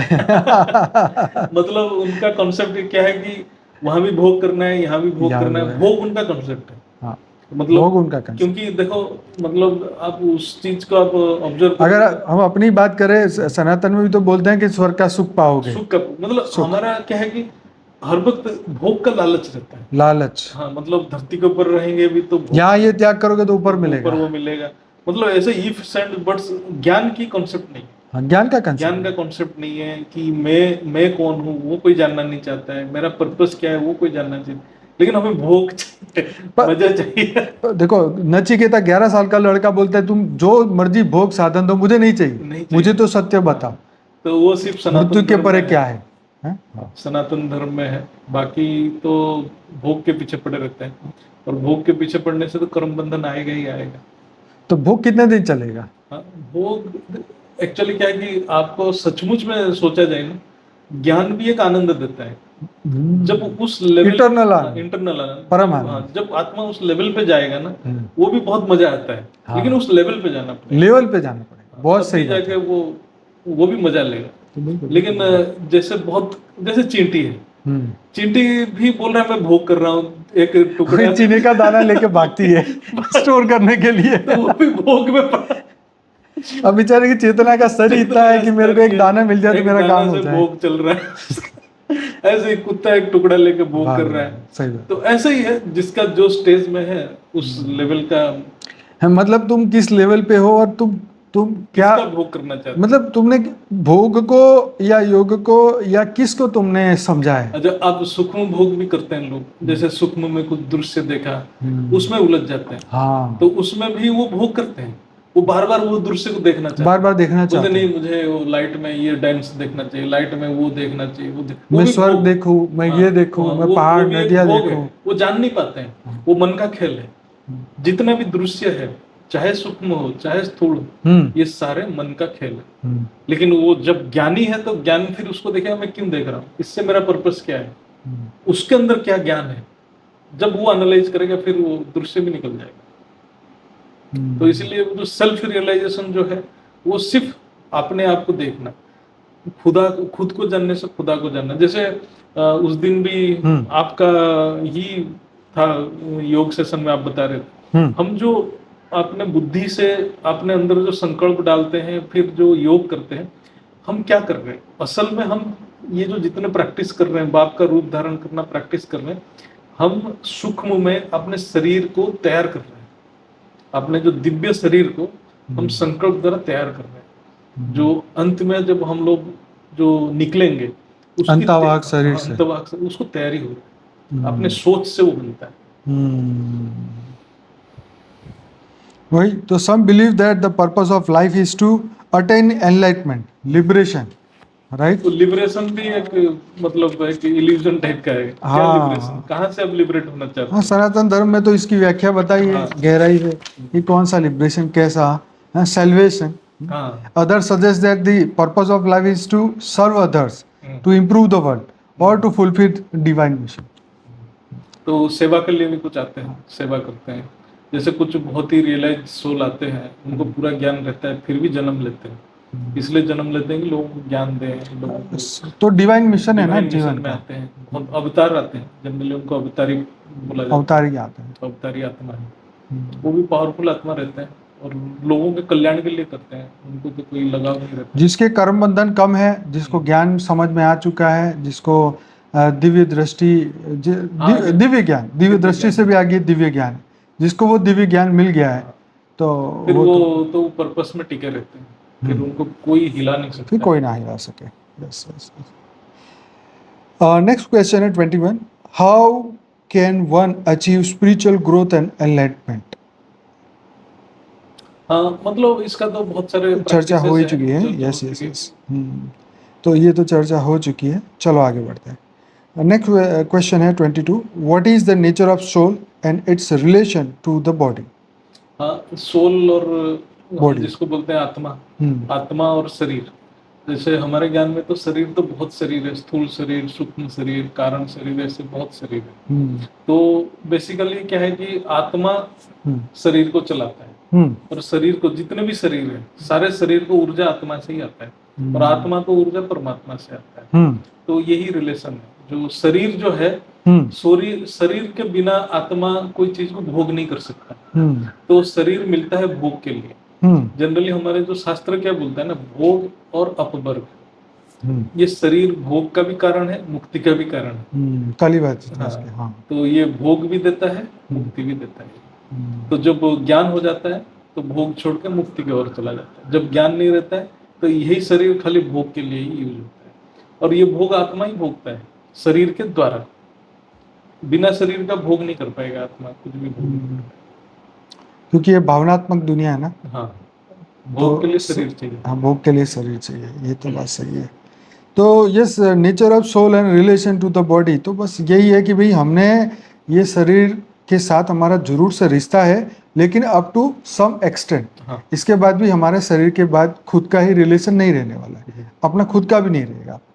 तो ये टेम्पररी पार्ट है एक पर्पस के ऊपर काम करने के लिए। और शरीर जो है हमारे, जो ज्ञानी आत्मा है, वो अपने शरीर को ज्ञान ग्रहण के लिए और ज्ञान प्रचार के लिए व्यवहार में लाएगा। हाँ। और जो अज्ञानी आत्मा है वो भोग के लिए लाएगा। शरीर तो जरूरत है, लेकिन पर्पस डिफरेंट है। ज्ञानी अपने हिसाब से यूज करेगा, अज्ञानी अपने हिसाब से यूज। क्वेश्चन 23 आगे है, how can we connect the divine और द यूनिवर्स?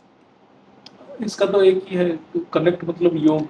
वही आज देखो, ये इसलिए क्वेश्चन इंपॉर्टेंट है कि लोग जो है कभी मैं यूनिवर्स से कनेक्ट हो जाऊं, कि यूनिवर्स से मांगू, मैं यूनिवर्स को जो चाहिए वो दो।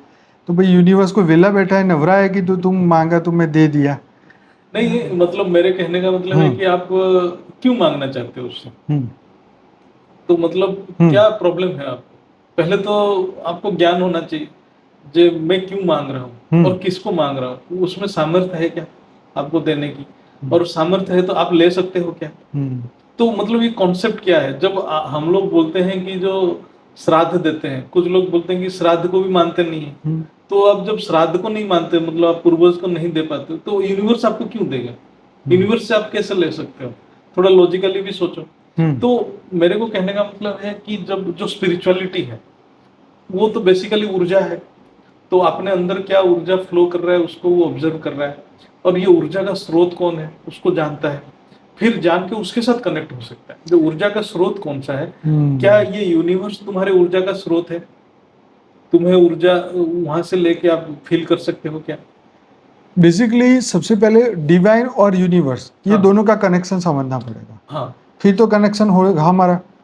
जो यूनिवर्स इज अ क्रिएशन। हाँ, क्रिएशन, और उसका एक क्रिएटर वो है डिवाइन, जिसको डिवाइन कहो। तो क्रिएटर के साथ कनेक्टेड रहो, क्रिएटर के साथ क्रिएशन के साथ आप कनेक्टेड रहेगा, मतलब उसका वायुमंडल के साथ आप कनेक्ट होंगे। अब ये बात वो हो गई, जैसे लोग मजाक करते हैं कि तुम पत्थर से जाके मांग रहे हो। हाँ, पर हम ये मानते हैं कि भाई पत्थर में वो भगवान है। हाँ, अब उसको हमने एक फिजिकल सहारा मान लिया कि भाई मंदिर में हमारे भगवान बैठे हैं, वो हमारे रियल में आप संकल्प करके से भी उनसे मांग सकते हैं। एक्चुअली क्या है कि सबके कॉन्शियसनेस का स्टेज डिफरेंट है। हाँ, तो इसीलिए जिसका कॉन्शियसनेस एक बहुत लोअर लेवल पे ही है देखो ये मंदिरों का कंसेप्ट पहले नहीं था सूक्ष्म। सतयुग में मुझे नहीं लगता इतने मंदिर थे। ये सब त्रेता, द्वापर और फिर कलयुग में बढ़े, मोस्टली क्योंकि चेतना का स्तर गिरा। गिर गया। द्वापर से स्टार्ट हुआ मंदिर। हाँ, त्रेता में भी मोस्टली शिवलिंग जो है ना, ज्योतिर्लिंग की पूजा होता था। और सत्ययुग में भी ब्रह्म उपासना होता हो। उस टाइम निराकारी को सभी, पर आत्मा जब सतो प्रधान थी तो शायद मुझे नहीं लगता कि उनको कोई फिजिकल चीजों की जरूरत फिजिकल की जरूरत नहीं था। ये सभी कुछ चीजें हैं, ये सब अभी अभी बढ़ी है। उसको तो बाद में ही डेवलप हुआ, क्योंकि जैसी बुद्धि वैसा ही उनको समझाने के लिए आज के डेट में भी वेद शास्त्र को समझने का किसी का बस की बात नहीं है ही नहीं। बस और की हम बात लोग भी थोड़ा बहुत इसलिए समझ रहे हैं कि वेद के ज्ञान में है करके थोड़ा थोड़ा वहां से जो मिलता है उस बेसिस पे हम एनालाइज करते हैं। अदरवाइज इवन वेद शास्त्र पढ़ने वाले भी नहीं जान पाते हैं, नहीं जान पाते।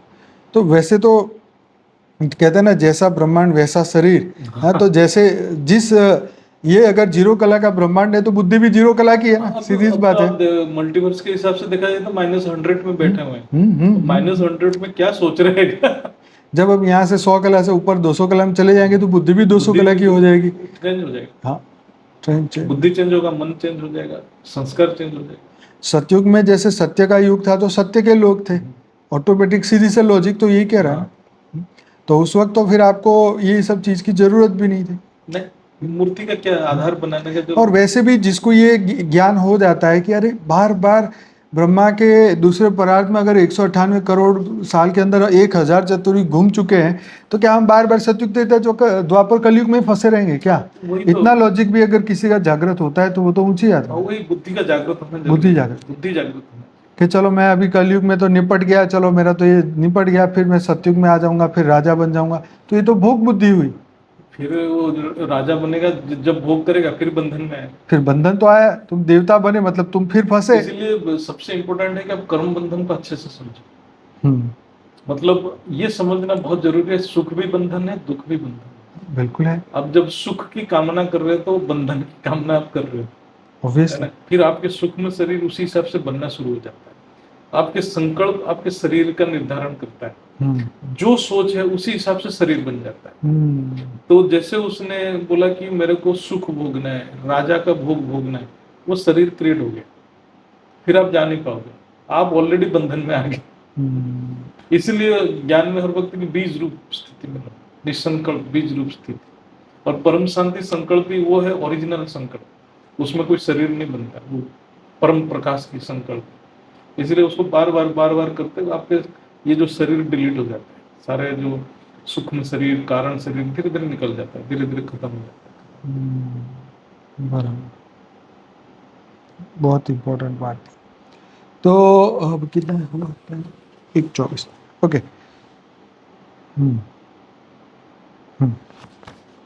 तो आगे हमारा नेक्स्ट क्वेश्चन है, what role does meditation and mindfulness play in spiritual development? मन को नियंत्रित करने के लिए मेडिटेशन और माइंडफुलनेस में। माइंडफुलनेस बेसिकली मन को नियंत्रण करने का तरीका है। ये एक टाइप का ये भी कर सकते हैं आप, जो क्या बोलते हैं वो हठ योग भी है। ओके। हठ योग टाइप का ये माइंडफुलनेस, मतलब आप मन को जबरन भी बिठा के रख सकते हो कि नहीं मैं बैठूंगा, तो ये है माइंडफुलनेस। और एक कुछ लोग बोलते हैं कि मतलब वही मैं उस टाइम बता रहा था ना कि आप प्रेजेंट में रहो, जो कर रहे हो कॉन्शियसली करो, अनकॉन्शियसली मत करो। खाना खा रहे हो तो कॉन्शियसली खाओ, पढ़ रहे हो तो कॉन्शियसली पढ़ो, मतलब ऑफिस में काम कर रहे हो तो कॉन्शियसली काम करो। तो ये एक है उस टाइप का माइंडफुलनेस। और मेडिटेशन का एक्चुअली बहुत गहरा अर्थ हो जाता है। मेडिटेशन का हिंदी ट्रांसलेशन मेरे को कुछ मिला नहीं। कुछ जगह पे मेडिटेशन का ध्यान अर्थ लेते हैं, और ध्यान का आप अर्थ लोगे तो कंसंट्रेशन भी है उसका अर्थ। तो मेडिटेशन का जैसे हमारे योग शास्त्र में जो है, योग शास्त्र में योग की बात है, समाधि की बात है, लेकिन मेडिटेशन का हम लेटेस्ट एक लेते हैं कि समाधि। देन समाधि तो बहुत लास्ट स्टेज है, मतलब समाधि में कोई, मतलब आज के समय में समाधि कोई हिमालय में बैठा होगा समाधि में।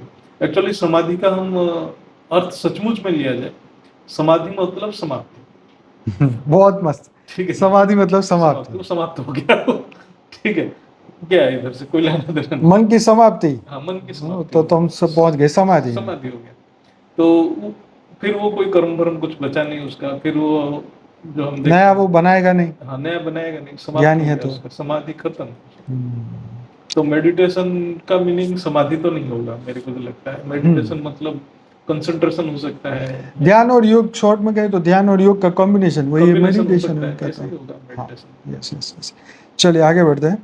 Question number 25, what is the concept of karma and how does it influence our lives? ये तो हमारे कर्मा बापू जी का इतना बढ़िया ये तो आप पूरा वीडियो देखना चाहिए कि बापू जी मन का वचन कर्म से बनता रहता है कर्म हमारा भाग्य, शरीर, ये कर्म संरचना। भाग्य का भी बहुत बढ़िया वीडियो। तो कर्म का जो बंधन है वो समझेगा मनुष्य, हाँ, और तभी उसका इन्फ्लुएंस हमारे एक्चुअली कर्म का जीवन पे। थ्योरी समझना फर्स्ट स्टेज है। बहुत। जब तक आत्मा कर्म का थ्योरी नहीं समझते तो आत्मा क्या जानेगा नहीं। आत्मा तक पहुंचेगा ही नहीं, चाहे वेद शास्त्र हो, चाहे हमारा ज्ञान हो, चाहे किसी भी ज्ञान हो। पहले तो कर्म की थ्योरी सभी पढ़ाते हैं। बिल्कुल। जब तक कर्म का थ्योरी नहीं जाना तो वो टेररिस्ट बन जाएगा।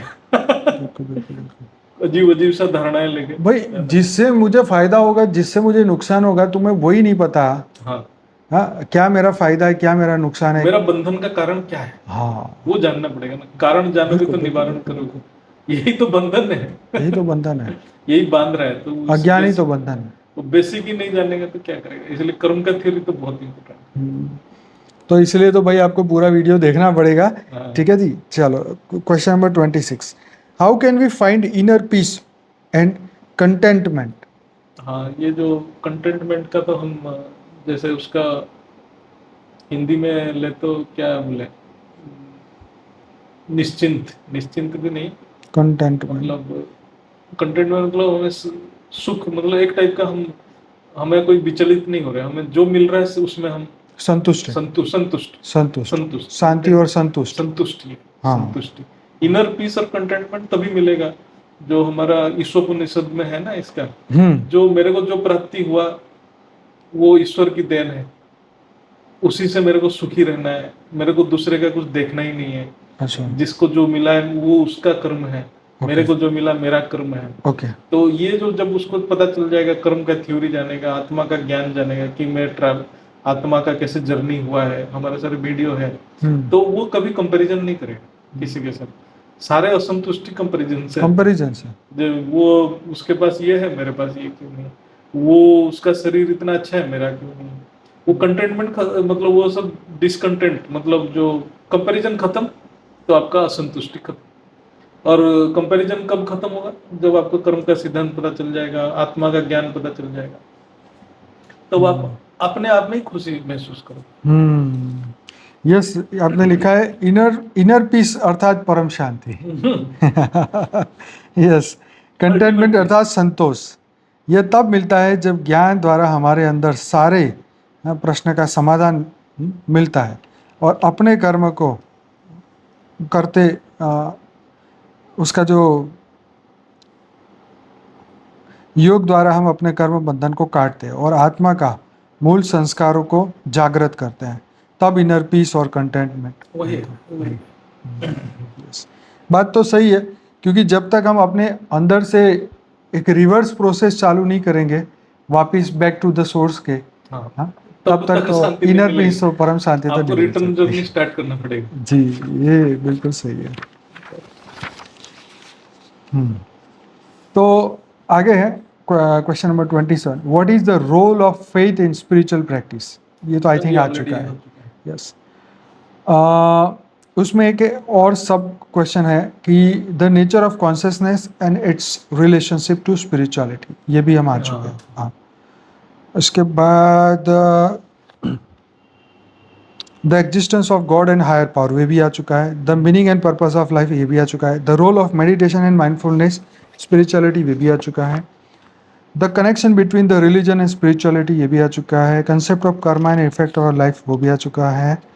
काफ़ी तो ऑलमोस्ट हो चुका है।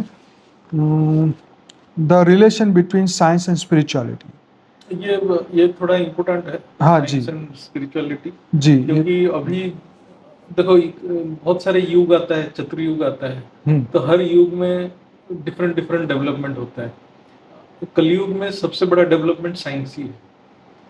आप द्वापर युग में जाओगे तो जितना भी डेवलपमेंट हो रहा था सब मंत्र शक्ति था। ओके। तो उस टाइम में आप देखेंगे कृपाचार्य हो, द्रोणाचार्य हो, जितने बड़े बड़े योद्धा थे मंत्र शक्ति से लड़ाई करते थे। ओके। उनके पास मंत्र शक्ति से दैवी शक्ति, जो देवता की शक्ति था।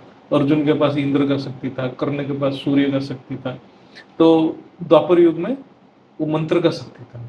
फिर त्रेता में भी कुछ आत्मा का शक्ति होगा, जो क्या नाम, रावण के पास कितने सारे दिव्य शक्तियां थे। तो वो विज्ञान नहीं था, विज्ञान अभी डेवलप हुआ। उस टाइम में भी शक्तियां था, वो उनको बहुत वो तो आसुरी शक्ति थी ना, एक्चुअली बोलते हैं कि देवी शक्ति और आसुरी शक्ति। रावण के पास तंत्र शक्ति था, बोलते थे। जो तंत्रिज्म जो तंत्र से पैदा हुआ। हाँ, तंत्र से पैदा हुआ। जो काली का उपासक था रावण। रावण काली का उपासक? हाँ, मतलब शिव को भी उपासना करता था, काली माता को भी वो उपासना करता अच्छा, था। मैंने तो कभी पढ़ा नहीं है। हाँ, अच्छा, वो जो लड़ाई से पहले काली का उपासना करता था जाके। अच्छा, ओके। तो वो सब तंत्र मंत्र सब वहीं से स्टार्ट हो गया था। अच्छा, जैसे सतयुग में जैसे प्योरिटी था, तो मेरे को लग रहा है उस टाइम सभी ब्रह्म उपासना करते होंगे। तो ब्रह्म, और धीरे धीरे डिग्रेड हुआ लोगों के अंदर, तो ये तंत्र उपासना, फिर मंत्र उपासना, ये सब करते करते अभी जो है विज्ञान का जो टाइम है। तो विज्ञान उस टाइम में भी स्पिरिचुअलिटी था, द्वापर में भी था, त्रेता में भी था, लेकिन वो मंत्र शक्ति के साथ वो सारे चलता था। लेकिन अभी विज्ञान है, तो हमें जो स्पिरिचुअलिटी को विज्ञान के साथ टैली करके चलना पड़ेगा। तो इसलिए बापूजी जो ज्ञान दे रहे हैं वो टैली कर करके दे रहे हैं, टैली करके।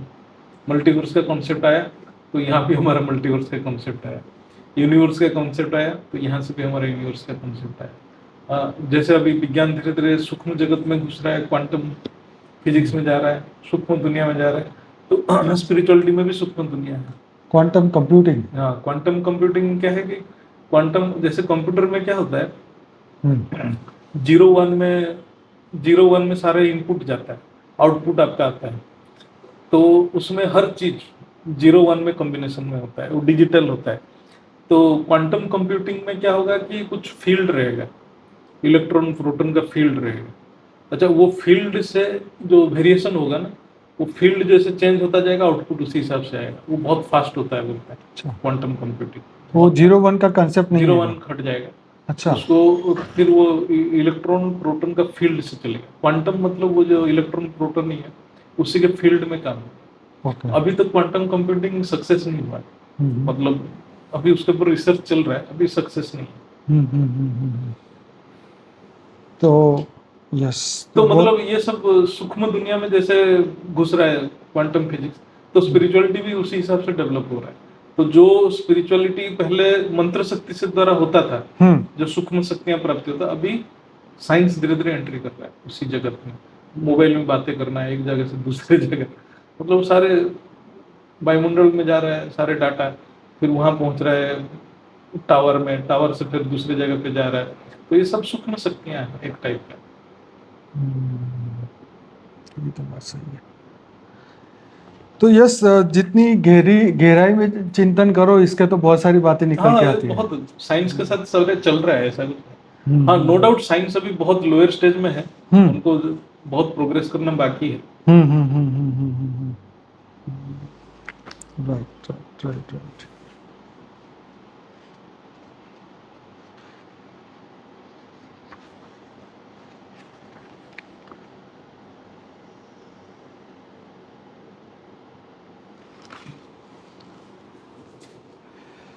तो इसी के साथ इस प्रोग्राम को यहीं समाप्त करते हैं। आशा रखता हूँ ये प्रोग्राम आपको बहुत अच्छा लगा होगा। अगर अच्छा लगा है तो ज़रूर से हमारे चैनल को सब्सक्राइब करिए, लाइक करिए, कमेंट करिए, शेयर करिए। हमारी मेन चैनल है बापूजी दशरथ भाई पटेल, जहाँ पे करीबन 4.5 लाख सब्सक्राइबर है, और वहाँ पर डेली मैं रात को 10 से 11 लाइव मेडिटेशन कराता हूँ, और करीबन 960 एपिसोड हो चुके हैं। तो जरूर से हमारे साथ जुड़िए। अगर लाइव मेडिटेशन मॉर्निंग में करना चाहते हैं तो परम शांति मोटिवेशन एंड मेडिटेशन की चैनल को सब्सक्राइब करिए। सुबह 5:30 से 6:30 बजे लाइव मेडिटेशन कर सकते हैं। ज्योति प्रकाश भाई के बहुत सारे वीडियोस हमारे बापूजी दशरथ भाई पटेल की चैनल पे हैं, आप उनका पूरा प्लेलिस्ट देख सकते हैं। और ऐसे ही बहुत सारी अध्यात्म के प्रति जानकारी प्राप्त करने के लिए, बापूजी के डीप वीडियोस, बेहद के ज्ञान को समझाने के लिए बापूजी ने फॉर द बिगिनर्स का प्लेलिस्ट बनाया है, और उसके अंदर 22 से 23 वीडियोस है। और अनस्पोकन ट्रूथ बाय बापूजी का प्लेलिस्ट है, वो आप पूरा देखिए। इंटरव्यू विद बापूजी का प्लेलिस्ट है, पूरा देखिए। और लाइफ इन मल्टीवर्स की हमारी एक बुक है जो कि 12 भाषा में आ चुकी है, और अगर आप अभी डाउनलोड करना चाहते हैं paramshanti.org की हमारी वेबसाइट में जाइए और वहीं से डाउनलोड करिए, हिंदी और इंग्लिश में। तो ऐसी बहुत सारी बुक्स फ्री अवेलेबल है, जरूर से पढ़िए, सुनिए, शेयर करिए और लोगों तक पहुंचाइए। हमारा पर्पस है परम शांति दुनिया तक पहुंचाना, अपने आप को जानना और विश्व का कल्याण करना। तो ज्योति प्रकाश भाई, आपका बहुत बहुत धन्यवाद, बेहद की परम। तो बने रहिए हमारे साथ और जुड़िए डेली लाइव मेडिटेशन में। परम शांति, परम शांति। बेहद की परम शांति सोचो, बोलो परम शांति। Join us daily for live meditation, 10 p.m. to 11 p.m. on YouTube Live. Subscribe now. Website www.paramshanti.org. Email us anant@paramshanti.org. Like, share, subscribe. Join today. बेहद की परम